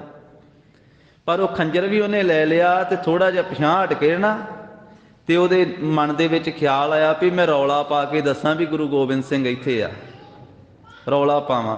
ਵੀ ਜੇ ਮੈਂ ਰੌਲਾ ਪਾਵਾਂਗਾ ਤੇ ਤੁਰਕਾਂ ਨੂੰ, ਪਹਾੜੀਆਂ ਨੂੰ ਪਤਾ ਲੱਗ ਜਾਵੇਗਾ, ਤੇ ਉਹ ਮੈਨੂੰ ਇਨਾਮ ਦੇਣਗੇ, ਮੈਨੂੰ ਜ਼ਿਆਦਾ ਧਨ ਦੇਣਗੇ, ਮੈਨੂੰ ਜ਼ਿਆਦੀ ਦੌਲਤ ਮਿਲ ਜਾਵੇਗੀ।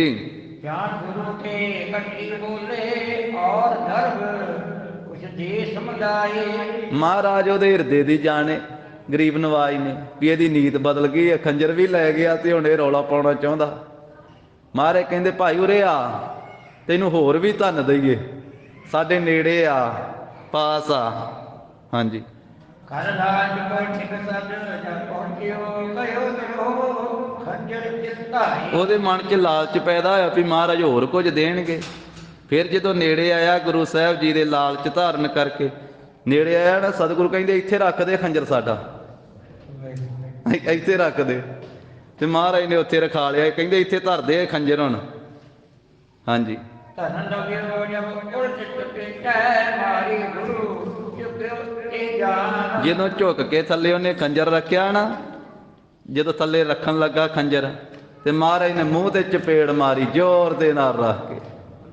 ਕਲਗੀ ਵਾਲੇ ਪਾਤਸ਼ਾਹ ਜੀ ਨੇ ਉਲਟ ਚਪੇਟਾਂ ਮਾਰੀ ਗੁਰੂ, ਕਹਿੰਦੇ ਝੁਕਿਓ ਤੇ ਜਾਣ। ਜਦੋਂ ਝੁਕਿਆ ਉਹ ਥੱਲੇ, ਤੇ ਮੂੰਹ ਦੇ ਉੱਤੇ ਮਹਾਰਾਜ ਨੇ ਵੱਟ ਕੇ ਚਪੇੜ ਮਾਰੀ। ਉੱਪਰ ਲਗੀ ਭਗਨ ਤੇ ਦਸਨਾ ਭਇਓ ਗੁਣ ਬਨੈ ਸਕੇ ਬਖਾਨ। ਤੇ ਇੰਨੀ ਜ਼ੋਰ ਨਾਲ ਮਾਰੀ ਨਾ ਚਪੇੜ ਮਹਾਰਾਜ ਨੇ, ਦੰਦ ਭੱਜ ਗਏ ਉਹਦੇ ਮੂੰਹ ਦੇ ਵੱਜੇ, ਤੇ ਦੰਦ ਟੁੱਟ ਗਏ ਨਾਲ ਹੀ। ਤੇ ਜਦੋਂ ਦੰਦ ਮੁਖ ਪਰ ਲੱਗੀ, ਭਗਨ ਭੇਦ ਦਸਨਾ ਕਹਿੰਦੇ ਦੰਦਾਂ ਨੂੰ, ਦੰਦ ਟੁੱਟ ਗਏ ਨਾ, ਭਇਓ ਗੁੰਗ ਨੈ ਸਕੇ ਬਖਾਨ। ਕਹਿੰਦੇ ਵੀ ਹੁਣ ਜੋ ਦੰਦ ਟੁੱਟ ਗਏ ਤਾਂ ਪੀੜ ਹੀ ਇੰਨੀ ਹੋਈ, ਜਾਣੋ ਕਿ ਜਿਵੇਂ ਗੁੰਗਾ ਹੀ ਹੋ ਜਾਂਦਾ, ਮੁੜ ਕੇ ਬੋਲਣ ਜੋਗਾ ਛੱਡਿਆ ਹੀ ਨਹੀਂ ਮਹਾਰਾਜ ਨੇ।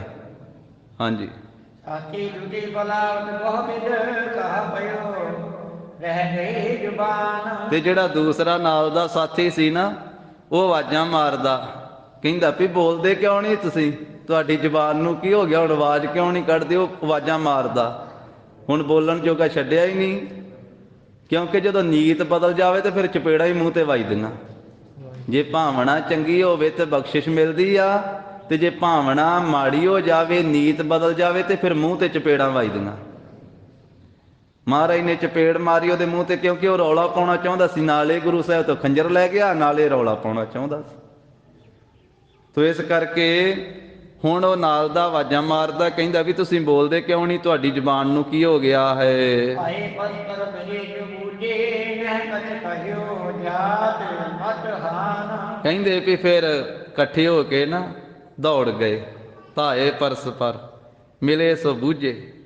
ਤਾਂ ਫਿਰ ਜੇ ਕਹਿੰਦਾ ਵੀ ਆਪਸ ਵਿੱਚ ਜਦੋਂ ਮਿਲੇ ਉਦੋਂ ਪੁੱਛਦੇ ਨਾ ਕੁਛ ਕਹਿਓ ਜਾਤ ਮਤ ਹਾਨ। ਫਿਰ ਕਹਿੰਦੇ ਵੀ ਉਹ ਚਲੇ ਗਏ ਉੱਥੋਂ, ਫਿਰ ਉਹਨਾਂ ਨੇ ਕਿਸੇ ਨੂੰ ਦੱਸਿਆ ਨਹੀਂ। ਪ੍ਰਭ ਗਮਨ ਕੀਨ ਬਿਨ ਪੰਤ ਹੈ ਸਮੇਂ ਸਮੇਂ ਚਲ ਸਹਿਬ ਸੁਭਾਏ। ਤੇ ਸਤਿਗੁਰੂ ਜੀ ਉੱਥੋਂ ਉੱਠ ਕਰਕੇ ਉਸ ਜੰਡ ਦੇ ਹੇਠੋਂ ਤੇ ਮਹਾਰਾਜ ਅੱਗੇ ਚੱਲੇ ਆ। ਤੇ ਅੱਗੇ ਰਸਤਾ ਕੋਈ ਨਹੀਂ ਗਾ, ਜੰਗਲੀ ਇਲਾਕਾ ਸਾਰਾ ਵਾ, ਕੰਡੇ ਝਾੜੀਆਂ। ਤੇ ਉਹ ਮਹਾਰਾਜ ਬਿਖੜੇ ਪੈਂਡੇ ਥਾਈਂ ਹੌਲੀ ਹੌਲੀ ਰਾਤ ਦੇ ਹਨੇਰੇ ਵਿੱਚ ਜਾ ਰਹੇ ਹਨ ਮਾਛੀਵਾੜੇ ਦੇ ਜੰਗਲ ਵੱਲ ਨੂੰ। ਹੇ ਅਕਾਲੀ ਉਪਮਾ ਅਸ ਹਵੈ ਸੀ ਲਖਨ ਬਿਨ ਬਨ ਘਬਰਾਏ। ਕਵੀ ਜੀ ਕਹਿੰਦੇ ਇਕੱਲੇ ਜਾ ਰਹੇ ਆ ਗੁਰੂ ਗੋਬਿੰਦ ਸਿੰਘ ਮਹਾਰਾਜ। ਤੇ ਕਹਿੰਦੇ ਮੇਰੇ ਮਨ ਵਿੱਚ ਉਪਮਾ ਇਸ ਤਰ੍ਹਾਂ ਬਣੀ ਆ ਵੀ ਜਿਵੇਂ ਜਦੋਂ ਸੀਤਾ ਵਿਛੜ ਗਈ ਸੀ ਨਾ ਜੰਗਲ ਦੇ ਵਿੱਚ ਸ੍ਰੀ ਰਾਮ ਚੰਦਰ ਜੀ ਦੇ ਨਾਲ, ਤੇ ਲਛਮਣ ਉਹਨਾਂ ਨੂੰ ਲੱਭਣ ਗਏ ਸੀ, ਤੇ ਭਗਵਾਨ ਰਾਮ ਤ੍ਰੇਤੇ ਯੁੱਗ ਦੇ ਅਵਤਾਰ ਉਹ ਜੰਗਲ 'ਚ ਜਿਵੇਂ ਇਕੱਲੇ ਤੁਰੇ ਜਾ ਰਹੇ ਸੀ। ਕਹਿੰਦੇ ਇਸ ਤਰ੍ਹਾਂ ਦੀ ਮੇਰੇ ਮਨ 'ਚ ਉਪਮਾ ਫੁਰੀ ਆ ਵੀ ਗੁਰੂ ਗੋਬਿੰਦ ਸਿੰਘ ਮਹਾਰਾਜ ਰਾਤ ਦੇ ਹਨੇਰੇ ਵਿੱਚ ਹੁਣ ਇਕੱਲੇ ਹੀ ਤੁਰੇ ਜਾ ਰਹੇ ਜੰਗਲ ਦੇ ਵਿੱਚ। ਸ਼ਰਨ ਕਮਨ ਤੇ ਮਗਨਾ ਚਲੇ ਕਲ ਉਹ ਅਸਵਾਰੀ ਰਹਿ ਗਵਾਈ।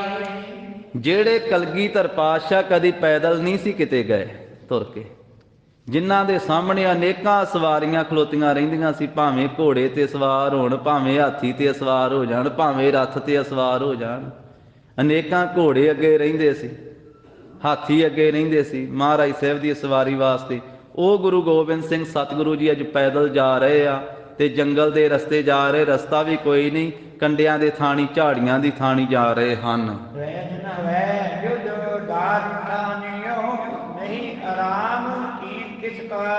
ਤਾਂ ਇਸ ਤਰ੍ਹਾਂ 2 ਦਿਨ ਯੁੱਧ ਹੋਇਆ ਸਾਧ ਸੰਗਤ ਜੀ, ਅਨੰਦਪੁਰ ਸਾਹਿਬ ਤੋਂ ਛੱਡ ਕਰਕੇ ਗਰੀਬ ਨਵਾਜ ਸਤਿਗੁਰੂ ਜੀ। ਤਾਂ ਆਹ ਕੁਝ ਰਹਿ ਗਿਆ ਨਾ, ਇੱਥੋਂ ਪੜੋ। ਕੇਤਕ ਕੋਸ ਗਏ ਮਗ ਚਰਨ, ਕੇਤਕ ਕੋਸ ਗਏ ਮਗ ਚਰਨ ਸ਼ਰਮਤ ਭਏ ਸਤਿਗੁਰ ਇੱਕ ਥਾਨ। ਤਾਂ ਇਸ ਤਰ੍ਹਾਂ ਕਈ ਕੋਸ ਜਿਹੜਾ ਵਾ, ਕਈ ਕੋਹ ਦਾ ਪੈਂਡਾ ਮਹਾਰਾਜ ਪੈਦਲ ਚੱਲ ਕੇ ਗਏ।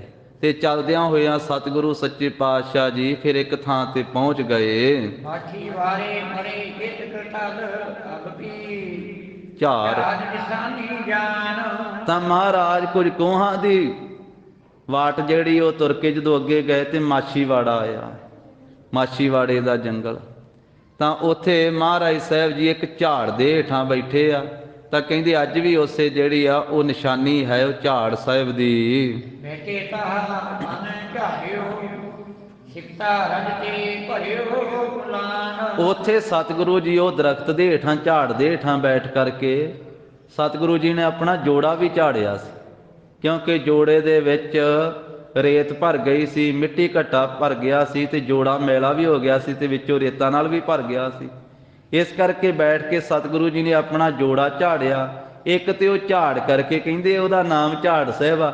ਇੱਕ ਉੱਥੇ ਬਹਿ ਕੇ ਮਹਾਰਾਜ ਨੇ ਜੋੜਾ ਵੀ ਝਾੜਿਆ ਸੀ, ਤਾਂ ਵੀ ਇਹ ਭਾਵਨਾ ਨਾਲ ਉਹਨੂੰ ਝਾੜ ਸਾਹਿਬ ਕਿਹਾ ਜਾਂਦਾ ਵੀ ਉੱਥੇ ਬੈਠ ਕੇ ਕਲਗੀ ਵਾਲੇ ਪਾਤਸ਼ਾਹ ਜੀ ਨੇ ਆਪਣਾ ਜੋੜਾ ਝਾੜਿਆ ਸੀ।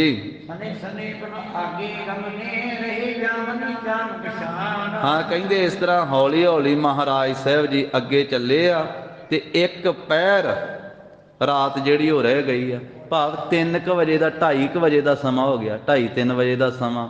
ਰਾਤ ਤੁਰਦਿਆਂ ਤੁਰਦਿਆਂ ਉੱਥੇ ਪਹੁੰਚਦੇ ਆ ਮਾਛੀਵਾੜੇ ਦੇ ਜੰਗਲ 'ਚ ਤੇ ਰਾਤ ਦੇ 2:30 ਵੱਜ ਗਏ ਹਨ।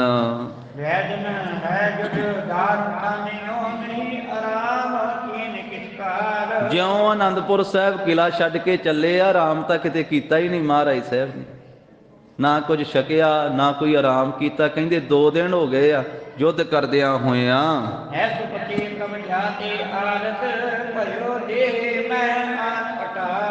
ਤੇ ਨਾ ਕਿਤੇ ਮਹਾਰਾਜ ਸੁੱਤੇ ਹੀ ਆ, ਬਰਾਜੇ ਵੀ ਨਹੀਂ ਹਨ। ਹੁਣ 7 ਪੋਹ ਦੀ ਰਾਤ ਸ਼ਾਮ ਨੂੰ ਮਹਾਰਾਜ ਚਮਕੌਰ ਗੜ੍ਹੀ ਵਿੱਚ ਪਹੁੰਚੇ ਸਨ ਤੇ ਉੱਥੇ ਵੀ ਗਰੀਬ ਨਵਾਜ ਸਾਹਿਬ ਜੀ ਨੇ ਆਰਾਮ ਨਹੀਂ ਕੀਤਾ, ਰਾਤ ਜਾਗਦੇ ਹੀ ਰਹੇ ਸਤਿਗੁਰੂ ਸਾਹਿਬ ਜੀ।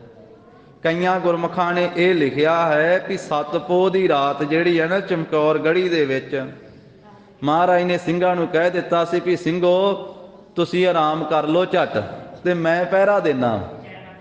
ਐਸਾ ਵੀ ਲਿਖਿਆ ਕਈਆਂ ਗੁਰਮੁਖਾਂ ਨੇ ਸਾਧ ਸੰਗਤ ਜੀ ਆਪਣੇ ਸਿੰਘਾਂ ਨਾਲ ਪਿਆਰ ਕਰਦਿਆਂ। ਇਹ ਜੋਗੀ ਅੱਲਾ ਯਾਰ ਖਾਨ ਨੇ ਵੀ ਲਿਖਿਆ ਵੀ ਗੜ੍ਹੀ ਵਿੱਚ ਰਾਤ ਨੂੰ ਆਰਾਮ ਤਾਂ ਉੱਥੇ ਕੀ ਕਰਨਾ ਸੀ ਸਾਧ ਸੰਗਤ ਜੀ, ਜਿਸ ਵੇਲੇ ਪਿੱਛੇ ਲੱਖਾਂ ਫੌਜ ਚੜ੍ਹ ਕੇ ਆਉਂਦੀ ਹੈ ਤੇ ਉਦੋਂ ਆਰਾਮ ਤਾਂ ਸੁੱਝਦਾ ਨਹੀਂ ਹੈ। ਆਰਾਮ ਕੀ ਸੁੱਝਣਾ ਹੈ ਉੱਥੇ। ਤਾਂ ਮਹਾਰਾਜ ਸਾਹਿਬ ਜੀ ਨੇ ਫਿਰ ਵੀ ਸਿੰਘਾਂ ਨੂੰ ਆਖਿਆ ਸੀ ਵੀ ਤੁਸੀਂ ਆਰਾਮ ਕਰ ਲਓ ਤੇ ਮੈਂ ਪਹਿਰਾ ਦੇਣਾ ਜੋਗੀ ਅੱਲਾ ਯਾਰ ਖਾਨ ਦੀ ਲਿਖਤ ਮੁਤਾਬਕ। ਤੇ ਉਹਨੇ ਇਹ ਵੀ ਗੱਲ ਕਹੀ ਵੀ ਚਮਕੌਰ ਗੜ੍ਹੀ ਵਿੱਚ 7 ਪੋਹ ਦੀ ਸਾਰੀ ਰਾਤ ਗੁਰੂ ਗੋਬਿੰਦ ਸਿੰਘ ਮਹਾਰਾਜ ਸਾਹਿਬ ਜੀ ਨੇ ਆਪ ਪਹਿਰਾ ਦਿੱਤਾ, ਜਾਗਦੇ ਰਹੇ। ਤੇ ਸਿੰਘ ਜਿਹੜੇ ਸੀ ਉਹਨਾਂ ਕੋਲ ਸ਼ਸਤਰ, ਕਿਰਪਾਨਾਂ, ਬਰਛੇ, ਬਰਛੀਆਂ, ਢਾਲੇ, ਤੀਰਾਂ ਦੇ ਪੱਥੇ, ਜੋ ਕੁਝ ਸ਼ਸਤਰ ਸੀ ਉਹ ਸਰਾਣੇ ਰੱਖ ਕੇ ਕੁਝ ਸਮੇਂ ਵਾਸਤੇ ਉਹਨਾਂ ਨੇ ਲੱਕ ਸਿੱਧਾ ਕੀਤਾ। ਕੁਝ ਸਮੇਂ ਵਾਸਤੇ ਆਰਾਮ ਗੜ੍ਹੀ ਵਿੱਚ ਸਿੰਘਾਂ ਨੇ ਕੀਤਾ 7 ਪੋਹ ਦੀ ਰਾਤ ਨੂੰ। ਤੇ ਸਿੰਘ ਜਦੋਂ ਆਰਾਮ ਕਰ ਰਹੇ ਸੀ, ਕਿਉਂਕਿ ਸਰਸਾ ਪਾਰ ਕੀਤੀ, ਪਿੱਛੋਂ ਵੀ ਸਾਰੀ ਰਾਤ ਲੜਦੇ ਆਏ, ਪਿਛਲੀ ਰਾਤ 6 ਪੋਹ ਦੀ ਰਾਤ ਵੀ, ਦਿਨ ਵੀ ਸਾਰਾ ਜੰਗ ਕਰਦੇ ਆਏ। ਫਿਰ ਇਹਦੇ ਵਿੱਚ ਵੀ ਇੱਥੇ ਸਾਰਾ ਦਿਨ ਇਸੇ ਤਰ੍ਹਾਂ ਆਉਂਦਿਆਂ ਤੇ ਥਕੇਵਾਂ ਹੋਇਆ ਪਿਆ, ਥੱਕੇ ਟੁੱਟੇ ਆ।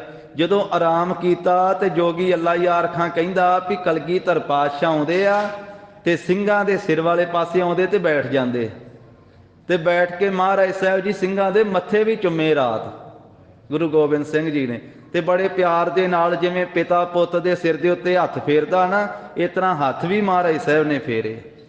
ਉਹਨੇ ਤਾਂ ਇੱਥੋਂ ਤੀਕ ਕਿਹਾ ਵੀ ਮਹਾਰਾਜ ਸਾਹਿਬ ਜੀ ਜੇ ਪੈਰਾਂ ਵਾਲੇ ਪਾਸੇ ਆਏ ਤੇ ਸਿੰਘਾਂ ਦੇ ਪੈਰਾਂ ਨੂੰ ਵੀ ਹੱਥਾਂ ਨਾਲ ਫੜ ਕੇ ਪਲੋਸਿਆ ਮਹਾਰਾਜ ਸਾਹਿਬ ਨੇ। ਜਿਵੇਂ ਗੁਰਬਾਣੀ 'ਚ ਬਚਨ ਆਉਂਦਾ, ਗੁਰਸਿੱਖਾਂ ਕੀ ਹਰ ਧੂੜ ਦੇਹ ਹਮ ਪਾਪੀ ਭੀਗਤ ਪਾਹੇ। ਇੰਨੀ ਅੱਤ ਦੀ ਨਿਮਰਤਾ, ਆਪਣੇ ਆਪ ਨੂੰ ਪਾਪੀ ਕਹਿ ਕੇ ਤੇ ਆਪਣੇ ਗੁਰਸਿੱਖਾਂ ਦੀ ਧੂੜ ਮੰਗਣੀ, ਇਹ ਗੁਰੂ ਸਾਹਿਬਾਂ ਦੇ ਹਿੱਸੇ ਆਇਆ ਸਾਧ ਸੰਗਤ ਜੀ। ਇੰਨੀ ਵਾਹੋ ਵਾਹੋ ਗੋਬਿੰਦ ਸਿੰਘ ਆਪੇ ਗੁਰ ਚੇਲਾ। ਸਿੰਘਾਂ ਦੇ ਚਰਨਾਂ ਨੂੰ ਵੀ ਮਹਾਰਾਜ ਨੇ ਪਿਆਰ ਕੀਤਾ, ਪਲੋਸਿਆ। ਤਾਂ ਮਹਾਰਾਜ ਸਾਹਿਬ ਜੀ ਨੇ ਤਾਂ ਆਰਾਮ ਕਿਤੇ ਕੀਤਾ ਹੀ ਨਹੀਂਗਾ। ਆਨੰਦਪੁਰ ਸਾਹਿਬ ਤੋਂ ਲੈ ਕੇ ਇੱਥੋਂ ਤੀਕ ਆਉਂਦਿਆਂ ਤਾਂ ਕਹਿ ਰਹੇ ਕਵੀ ਜੀ ਵੀ ਨਹੀਂ ਕਿਤੇ ਮਹਾਰਾਜ ਸੁੱਤੇ, ਨਹੀਂ ਕਿਤੇ ਆਰਾਮ ਕੀਤਾ। ਇਸ ਕਰਕੇ ਸਰੀਰ ਦੇ ਵਿੱਚ ਹੁਣ ਥਕੇਵਾਂ ਵੀ ਹੈ। ਇਹ ਐਸੀ ਕਵੀ ਦੀ ਭਾਵਨਾ ਹੈ, ਕਿਉਂਕਿ ਮਹਾਰਾਜ ਸਾਹਿਬ ਜੀ ਉਂਝ ਤਾਂ ਥਕੇਵਾਂ ਕੀ ਗੁਰੂ ਸਾਹਿਬ ਦੇ ਨੇੜੇ ਆਉਣਾ ਜੇ ਦੂਸਰੀ ਭਾਵਨਾ ਨਾ ਵੇਖੀਏ, ਪਰ ਸਤਿਗੁਰੂ ਜੀ ਮਾਨਵੀ ਲੀਲਾ ਕਰ ਰਹੇ, ਆਮ ਮਨੁੱਖਾਂ ਵਾਰੀ ਲੀਲਾ ਕਰ ਰਹੇ। ਇਸ ਕਰਕੇ ਉਹ ਸਾਰਾ ਕੁਝ ਉਸੇ ਭਾਵਨਾ ਦੇ ਵਿੱਚ ਹੀ ਵਰਣਨ ਕਵੀ ਜੀ ਨੇ ਕੀਤਾ ਹੈ ਕਿ ਹੁਣ ਸਰੀਰ ਦੇ ਵਿੱਚ ਕਹਿੰਦੇ ਆਲਸ ਵੀ ਆ ਰਿਹਾ ਹੈ, ਸਰੀਰ ਥੱਕਿਆ ਵੀ ਹੋਇਆ ਹੈ।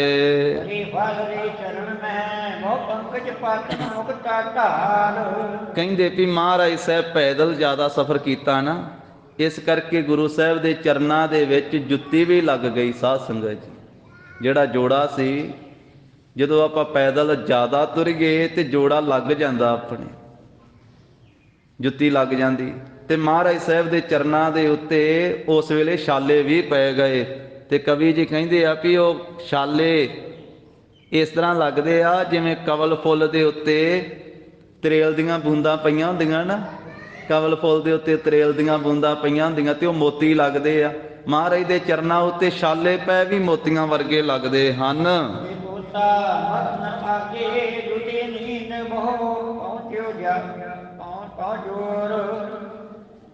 ਗਰੀਬ ਨਵਾਜ ਸਾਹਿਬ ਜੀ ਕਹਿੰਦੇ ਆ ਸਤਿਗੁਰੂ ਜੀ ਦੇ ਪਿਆਰ ਵਿੱਚ ਕਵੀ ਜੀ, ਚਲਬੇ ਕੋ ਸਮਰੱਥ ਨਾ ਆਗੇ ਦੁਤੀ ਨੀਂਦ ਬਹੁ ਪਾਇਓ ਜੋਰ। ਕਿਉਂਕਿ ਚਰਨਾਂ 'ਚ ਛਾਲੇ ਪੈ ਗਏ ਤੇ ਅੱਗੇ ਤੁਰਿਆ ਨਹੀਂ ਜਾਂਦਾ, ਚਰਨਾਂ 'ਚ ਛਾਲੇ ਬਹੁਤੇ ਪੈ ਗਏ। ਇਸ ਕਰਕੇ ਕਦੀ ਪੈਦਲ ਬਹੁਤਾ ਸਫ਼ਰ ਮਹਾਰਾਜ ਸਾਹਿਬ ਜੀ ਨੇ ਕੀਤਾ ਹੀ ਨਹੀਂ। ਤੇ ਹੁਣ ਕਹਿੰਦੇ ਵੀ ਚਰਨਾਂ ਦੇ ਵਿੱਚ ਬਹੁਤੇ ਛਾਲੇ ਪੈ ਗਏ, ਦੂਸਰਾ ਸਰੀਰ ਥੱਕਿਆ ਵੀ ਹੋਇਆ। ਕਹਿੰਦੇ ਨੀਂਦ ਨੇ ਵੀ ਬੜਾ ਜ਼ੋਰ ਪਾਇਆ ਹੈ।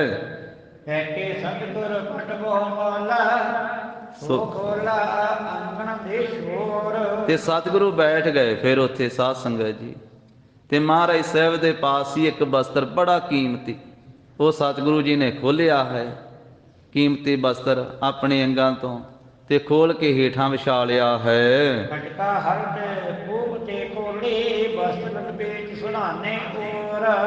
ਗਰੀਬ ਨਵਾਜ ਸਾਹਿਬ ਜੀ ਨੇ ਉਥੋਂ ਖੂਹ ਤੋਂ ਇੱਕ ਸਾਧ ਸੰਗਤ ਜੀ ਉਹ ਟਿੰਡ ਖੋਲੀ ਹੈ। ਖੂਹ ਦੀ ਟਿੰਡ ਉਹ ਖੋਲ ਕਰਕੇ ਘਟਕਾ ਹਲਟ ਜਿਹੜੀ ਖੂਹ ਦੀ ਹਲਟ ਸੀ ਉਹਦੇ ਤੋਂ ਇੱਕ ਉਹ ਘੜਾ ਉਹ ਮਹਾਰਾਜ ਨੇ ਟਿੰਡ ਖੋਲ ਲਈ ਹੈ ਤੇ ਉਸ ਨੂੰ ਬਸਤਰ ਦੇ ਵਿੱਚ ਲਪੇਟ ਕੇ, ਜਿਹੜਾ ਬਸਤਰ ਸੀ ਨਾ ਕੀਮਤੀ, ਉਹ ਉਹਦੇ ਉੱਤੇ ਲਪੇਟ ਕੇ ਉਹਦੇ ਤੇ ਵਲੇਟ ਕੇ ਤੇ ਸਤਿਗੁਰੂ ਜੀ ਨੇ ਰੱਖ ਲਿਆ। ਉਹਦੇ ਤੋਂ ਸਰਾਣੇ ਦਾ ਕੰਮ ਲੈ ਲਿਆ, ਉਹ ਸਰਾਣੇ ਰੱਖ ਲਈ ਹੈ। ਖੂਹ ਦੀ ਟਿੰਡ ਸਤਿਗੁਰੂ ਜੀ ਨੇ ਸਰਾਣੇ ਰੱਖੀ, ਉਹਦੇ ਤੇ ਆਪਣਾ ਬਸਤਰ ਲਪੇਟਿਆ ਹੈ। ਹਰੇ ਬਿਛਾਏ ਕੋਟ ਦੇ ਉੱਪਰ ਕਮਰ ਕਸਾ ਤਮਹੀ ਨਾ ਲੋੜ। ਤੇ ਸਤਿਗੁਰੂ ਜੀ ਦਾ ਕਮਰ ਕੱਸਾ ਉਸੇ ਤਰ੍ਹਾਂ ਹੀ ਲੱਗਿਆ ਹੋਇਆ ਹੈ। ਇੱਕ ਬਸਤਰ ਸਤਿਗੁਰੂ ਜੀ ਨੇ ਥੱਲੇ ਵਿਛਾ ਲਿਆ ਹੈ ਉੱਥੇ, ਤੇ ਮਹਾਰਾਜ ਸਾਹਿਬ ਜੀ ਉਹ ਟਿੰਡ ਦਾ ਸਰਾਣਾ ਲਾ ਕਰਕੇ ਤੇ ਗਰੀਬ ਨਵਾਜ ਬਰਾਜ ਗਏ, ਤੇ ਹੱਥ ਦੇ ਵਿੱਚ ਨੰਗੀ ਸ੍ਰੀ ਸਾਹਿਬ ਮਹਾਰਾਜ ਸਾਹਿਬ ਜੀ ਦੇ, ਤੇ ਵੱਖੀ ਪਰਨੇ ਪਏ ਆ ਗੁਰੂ ਸਾਹਿਬ ਜੀ। ਟਿੰਡ ਦਾ ਸਰਾਣਾ ਲਾਇਆ, ਵੱਖੀ ਪਰਨੇ ਪਏ ਆ, ਤੇ ਹੱਥ ਵਿੱਚ ਨੰਗੀ ਸ੍ਰੀ ਸਾਹਿਬ ਪੜੀ ਹੋਈ ਆ, ਤੇ ਝੱਟ ਆਰਾਮ ਕਰਨ ਲੱਗੇ ਆ। ਸਰੀਰ ਥਕੇਵਾਂ ਮਹਿਸੂਸ ਕਰਦਾ ਹੈ, ਪੈਰਾਂ 'ਚ ਚਰਨਾਂ 'ਚ ਛਾਲੇ ਪਏ ਹੋਏ ਆ, ਪਰ ਉਸੇ ਤਰ੍ਹਾਂ ਹੀ ਤਿਆਰ ਬੁਰ ਤਿਆਰ ਕਮਰ ਕੱਸਾ ਲੱਗਾ ਹੀ ਹੋਇਆ ਵਾ ਮਹਾਰਾਜ ਸਾਹਿਬ ਜੀ ਦਾ। ਤੇ ਜੇ ਕੋਈ ਦੁਸ਼ਮਣ ਚੜ੍ਹ ਕੇ ਆ ਜਾਵੇ ਤੇ ਹੱਥ 'ਚ ਇਤਰਾ ਹੀ ਸ੍ਰੀ ਸਾਹਿਬ ਆ, ਨਾਲ ਹੀ ਆਉਂਦਿਆਂ ਝਟਕਾ ਦੇਣਾ। ਇੱਕ ਆਪਾਂ ਤਸਵੀਰ ਵੇਖਦੇ ਨਾ ਮਾਛੀਵਾੜੇ ਦੀ, ਉਹ ਚਿੱਤਰਕਾਰਾਂ ਨੇ, ਤਸਵੀਰ ਬਣਾਉਣ ਵਾਲਿਆਂ ਨੇ ਬੜੀ ਭਾਵਨਾ ਨਾਲ ਇਸੇ ਤਰ੍ਹਾਂ ਬਣਾਈ ਮਹਾਰਾਜ ਸਾਹਿਬ ਜੀ ਦੀ ਤਸਵੀਰ। ਜਿਵੇਂ ਟਿੰਡ ਦਾ ਸਰਾਣਾ ਲਾਇਆ ਤੇ ਸਤਿਗੁਰੂ ਸਾਹਿਬ ਜੀ ਗਰੀਬ ਨਵਾਜ ਸਾਹਿਬ ਹੱਥ ਵਿੱਚ ਨੰਗੀ ਸ੍ਰੀ ਸਾਹਿਬ ਲੈ ਕਰਕੇ ਤੇ ਵੱਖੀ ਪਰਨੇ ਪਏ ਹੋਏ। ਤਾਂ ਇਸ ਤਰ੍ਹਾਂ ਕਹਿੰਦੇ ਹਨ ਕਿ ਮਹਾਰਾਜ ਸਾਹਿਬ ਜੀ ਉਸ ਵੇਲੇ ਕਮਰ ਕੱਸਾ ਲੱਗਾ ਹੋਇਆ ਤੇ ਕੁਝ ਸਮਾਂ ਸਤਿਗੁਰੂ ਜੀ ਬਿਰਾਜੇ ਹਨ। ਹੱਥ ਵਿਸਾਲ ਵਿਸਾਲ ਜੋ ਆਲਸ ਅਮਲ ਵਿਸਾਲ ਅਰਥ ਆਏ। ਤਾਂ ਸਤਿਗੁਰੂ ਸਾਹਿਬ ਜੀ ਬਹੁਤਾ ਜ਼ਿਆਦਾ ਥਕੇਵਾਂ ਸਰੀਰ ਨੂੰ ਹੋਇਆ ਹੈ, ਸਰੀਰ ਨੂੰ ਆਲਸ ਆਇਆ, ਉਸ ਕਰਕੇ ਸਤਿਗੁਰੂ ਗਰੀਬ ਨਵਾਜ ਸਾਹਿਬ ਚਰਨਾਂ 'ਚ ਛਾਲੇ ਪਏ, ਤਾਂ ਕੁਝ ਸਮਾਂ ਆਰਾਮ ਕਰਨ ਵਾਸਤੇ ਇੱਥੇ ਪਏ ਹਨ ਟਿੰਡ ਦਾ ਸਰਾਣਾ ਲਾ ਕੇ। ਇਹੋ ਚਲਹਿ ਬਾਣ ਪਰ ਵਾਈ ਲੋਚਨ ਮੁਦਰਤ ਕਮਲ ਕੇ ਭਾਏ। ਕਹਿੰਦੇ ਪਰ ਪੁਰੇ ਦੀ ਹਵਾ ਚੱਲ ਰਹੀ ਹੈ, ਠੰਡੀ ਹਵਾ, ਪੁਰੇ ਦੀ ਹਵਾ ਜਿਹੜੀ ਉਹ ਠੰਡੀ ਠੰਡੀ ਸੀਤ ਲਹਿਰ ਉਸੇ ਤਰ੍ਹਾਂ ਚੱਲ ਰਹੀ ਹੈ। ਤੇ ਸਤਿਗੁਰੂ ਜੀ ਨੇ ਨੇਤਰ ਮੁੰਦੇ ਆ, ਤੇ ਇਸ ਤਰ੍ਹਾਂ ਮੁੰਦੇ ਆ, ਲੋਚਨ ਮੁੰਦਰਤ ਕਮਲ ਕੇ ਭਾਏ। ਜਿਵੇਂ ਸੂਰਜ ਅਸਤ ਹੋ ਜਾਂਦਾ ਨਾ, ਜਦੋਂ ਸੂਰਜ ਡੁੱਬ ਜਾਂਦਾ ਤੇ ਖਿੜਿਆ ਹੋਇਆ ਕਮਲ ਫੁੱਲ ਜਿਹੜਾ ਵਾ ਉਹ ਮੁੰਦਰਤ ਹੋ ਜਾਂਦਾ, ਉਹ ਇਕੱਠਾ ਹੋ ਜਾਂਦਾ, ਮੁੰਦਿਆ ਜਾਂਦਾ। ਸੂਰਜ ਚੜ੍ਹਨ ਦੇ ਨਾਲ ਫੁੱਲ ਖਿੜਦਾ ਹੈ ਨਾ, ਕਮਲ ਫੁੱਲ, ਤੇ ਜਦੋਂ ਸੂਰਜ ਅਸਤ ਹੋ ਜਾਂਦਾ ਤੇ ਉਹ ਕਮਲ ਫੁੱਲ ਦੀਆਂ ਪੰਖੜੀਆਂ ਜਿਹੜੀਆਂ ਉਹ ਬੰਦ ਹੋ ਜਾਂਦੀਆਂ, ਇਕੱਠੀਆਂ ਹੋ ਜਾਂਦੀਆਂ। ਇਸ ਤਰ੍ਹਾਂ ਮਹਾਰਾਜ ਦੇ ਨੇਤਰ ਜਿਹੜੇ ਉਹ ਮੁੰਦੇ ਗਏ ਹਨ। ਨੀਂਦ ਬਸੇ ਕਰ ਆਰਾਮ ਨਭ ਧਰਿਓ ਵੰਡ ਹਾਥ ਅਗਵਾਏ। ਕਵੀ ਜੀ ਨੇ ਇੱਥੇ ਜ਼ਿਕਰ ਕੀਤਾ ਹੈ ਕਿ ਮਹਾਰਾਜ ਸਾਹਿਬ ਜੀ ਫਿਰ ਆਰਾਮ ਕਰ ਰਹੇ ਆ, ਨੀਂਦ ਵਸ ਹੋ ਗਏ ਆ, ਤੇ ਸਤਿਗੁਰੂ ਸਾਹਿਬ ਜੀ ਦੇ ਪਾਸ ਕਮਾਨ ਵੀ ਹੈ, ਗਰੀਬ ਨਵਾਜ ਸਾਹਿਬ ਨੇ ਆਪਣੇ ਅੱਗੇ ਰੱਖਿਆ ਹੋਇਆ ਹੈ।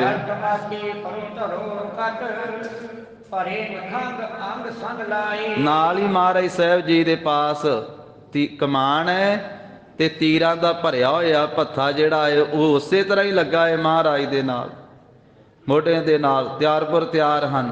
ਤੇ ਤਮਾਚੇ ਕਹਿੰਦੇ ਪਿਸਤੌਲ ਨੂੰ, ਪਿਸਤੌਲ ਜਿਹੜੇ ਦੋ ਹਨ ਉਹ ਤਿਆਰ ਕਰਕੇ ਕਮਰ ਕੱਸੇ ਵਿੱਚ ਰੱਖੇ ਹੋਏ ਹਨ। ਰਾਮਚੰਦ ਜਿਵੇਂ ਸਭ ਕੁਝ ਕਾਜੇ ਕਰ ਗਾਜੇ ਘੋੜੇ ਸਿਕਾਦਕ ਜਾਨ। ਤੇ ਕਹਿੰਦੇ ਹਨ ਕਿ ਜਿਵੇਂ ਸ੍ਰੀ ਰਾਮਚੰਦਰ ਜੀ ਜਦੋਂ ਬਨਵਾਸ ਨੂੰ ਗਏ ਸੀ ਤੇ ਹਾਥੀ ਘੋੜੇ ਪਾਲਕੀਆਂ ਸਭ ਕੁਝ ਛੱਡ ਕਰਕੇ ਹੋਏ ਦੇ ਸਕਾ ਅਰ ਸਰਤ ਸੁਆਮੀ ਕੰਚਨ ਕੋ ਮੰਦਰ ਸੁਭਗਾ ਥਾਨ। ਤੇ ਸੋਨੇ ਦੇ ਮੰਦਰ ਤੇ ਸੋਹਣੇ ਥਾਂ ਤੇ ਸਖੇ ਪਿਆਰੇ ਸੁਹਿਰਦ ਜਿਹੜੇ ਹਿਰਦੇ ਤੋਂ ਪ੍ਰੇਮ ਕਰਨ ਵਾਲੇ ਮਿੱਤਰ ਤੇ ਸਾਰੀ ਫੌਜ ਛੱਡ ਕਰਕੇ ਜਿਵੇਂ ਉਹ ਪਏ ਸੀ ਨਾ ਕਹਿੰਦੇ ਜੰਗਲ ਵਿੱਚ ਜਾ ਕੇ, ਇਸ ਤਰ੍ਹਾਂ ਦੀ ਕਹਿੰਦੇ ਸੋਭਾ ਬਣ ਰਹੀ ਹੈ।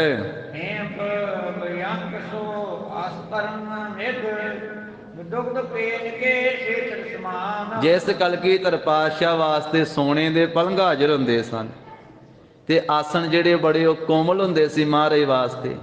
ਸੇਜਾ ਜਿਹੜੀ ਸੀ ਉਹ ਦੁੱਧ ਦੇ ਝੱਗ ਵਰਗੀ ਚਿੱਟੀ ਹੁੰਦੀ ਸੀ, ਸਵੇਤ ਸਮਾਨ, ਜਿਵੇਂ ਦੁੱਧ ਦੀ ਝੱਗ ਚਿੱਟੀ ਹੁੰਦੀ ਆ ਇਸ ਤਰ੍ਹਾਂ ਦੀਆਂ ਸੇਜਾਂ ਵਿਛਦੀਆਂ ਸੀ ਆਨੰਦਪੁਰ ਸਾਹਿਬ ਕਲਗੀਧਰ ਪਾਤਸ਼ਾਹ ਵਾਸਤੇ।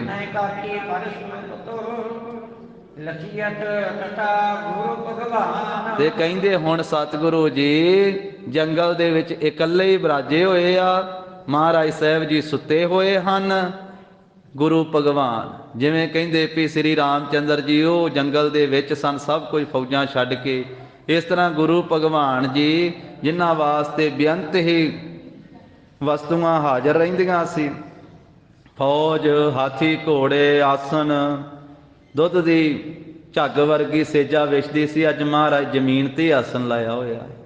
ਫਿਰ ਇੱਥੇ ਹੀ ਸਾਧ ਸੰਗਤ ਜੀ ਆ ਕੇ ਤਿੰਨੇ ਸਿੰਘ ਮਿਲਣਗੇ। ਫਿਰ ਪਿਆਰ ਦੇ ਵਿੱਚ, ਵੈਰਾਗ ਵਿੱਚ ਆ ਜਾਂਦੇ ਆ ਤਿੰਨੇ ਹੀ ਸਿੰਘ। ਤਾਂ ਉਸ ਵੇਲੇ ਫਿਰ ਮਹਾਰਾਜ ਸਾਹਿਬ ਜੀ ਇੱਥੇ ਹੀ ਸ਼ਬਦ ਉਚਾਰਨ ਕਰਦੇ ਆ, ਖਿਆਲ ਪਾਤਸ਼ਾਹੀ ਦਸਵੀਂ, ਮਿੱਤਰ ਪਿਆਰੇ ਨੂੰ ਹਾਲ ਮੁਰੀਦਾਂ ਦਾ ਕਹਿਣਾ, ਤੁਧ ਬਿਨ ਰੋਗ ਰਜਾਈਆਂ ਦਾ ਓਢਣ, ਨਾਗ ਨਿਵਾਸਾਂ ਦੇ ਰਹਿਣਾ, ਸੂਲ ਸੁਰਾਹੀ ਖੰਜਰ ਪਿਆਲਾ, ਬਿੰਗ ਕਸਾਈਆਂ ਦਾ ਸਹਿਣਾ, ਯਾਰੜੇ ਦਾ ਸਾਨੂੰ ਸੱਥਰ ਚੰਗਾ, ਭੱਠ ਖੇੜਿਆਂ ਦਾ ਰਹਿਣਾ। ਤਾਂ ਸਾਧ ਸੰਗਤ ਜੀ ਸਾਨੂੰ ਸੁੱਖ ਦੇਣ ਵਾਸਤੇ, ਸਾਨੂੰ ਮਹਾਰਾਜ ਵਸਦੇ ਕਰਨ ਵਾਸਤੇ, ਸਾਨੂੰ ਗਰੀਬ ਨਵਾਜ਼ ਸਾਹਿਬ ਜੀ ਨੇ ਸਾਰਾ ਕੁਝ ਦੇਣ ਵਾਸਤੇ ਆਪ ਜ਼ਮੀਨ ਤੇ ਆਸਨ ਲਾਏ, ਆਪ ਭੁੰਜੇ ਬਰਾਜੇ, ਸਾਡੇ ਪਰਿਵਾਰ ਵਸਦੇ ਰਹਿਣ। ਕੌਮ ਮਹਾਰਾਜ ਨੇ ਆਖਿਆ ਵਸਦੀ ਰਵੇ, ਖਾਲਸਾ ਵਸਦਾ ਰਵੇ, ਮੈਂ ਭਾਵੇਂ ਉਜੜ ਜਾਵਾਂ। ਇਹ ਬਚਨ ਆਉਂਦੇ ਆ, ਪੰਥ ਵਸੇ ਮੈਂ ਉਜੜਾ, ਮਨ ਚਾਓ ਕਨੇਰਾ। ਇਨ ਪੁੱਤਰਨ ਕੇ ਸੀਸ ਪਰ ਵਾਰ ਦੀਏ ਸੁਤ ਚਾਰ, ਚਾਰ ਮੂਏ ਤੋਂ ਕਿਆ ਹੁਆ ਜੀਵਤ ਲੱਖ ਹਜ਼ਾਰ। ਗੁਰੂ ਕੀਆਂ ਕੁਰਬਾਨੀਆਂ ਸਾਡੇ ਹਿਰਦੇ ਵਸਣ, ਹੋਈਆਂ ਭੁੱਲਾਂ ਚੁੱਕਾਂ ਦੀ ਸਤਿਗੁਰੂ ਜੀ ਗੁਰ ਸੰਗਤ ਜੀ ਖਿਮਾ ਦੇਣੀ। ਦੇਹੋ ਸੱਜਣੇ ਅਸੀਸੜੀਆਂ, ਜਿਉ ਹੋਵੇ ਸਾਹਿਬ ਸਿਉ ਮੇਲ।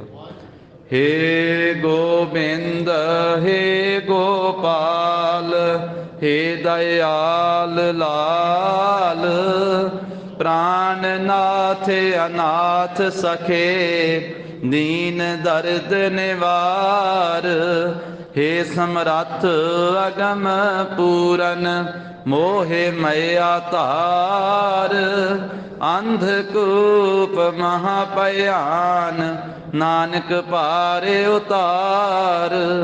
आए प्रभ शरणागति कृपा निध दयाल, एक अखर हर मन बसत नानक होत निहाल। कथा निता प्रत होत है सुनहो सिंह सुजान, नानक गुर गोबिंद सिंह जी सदा करे कल्याण। नानक गुर गोबिंद सिंह जी सदा करे कल्याण। वाहिगुरु जी का खालसा, वाहिगुरु जी की फतेह। सत श्री अकाल।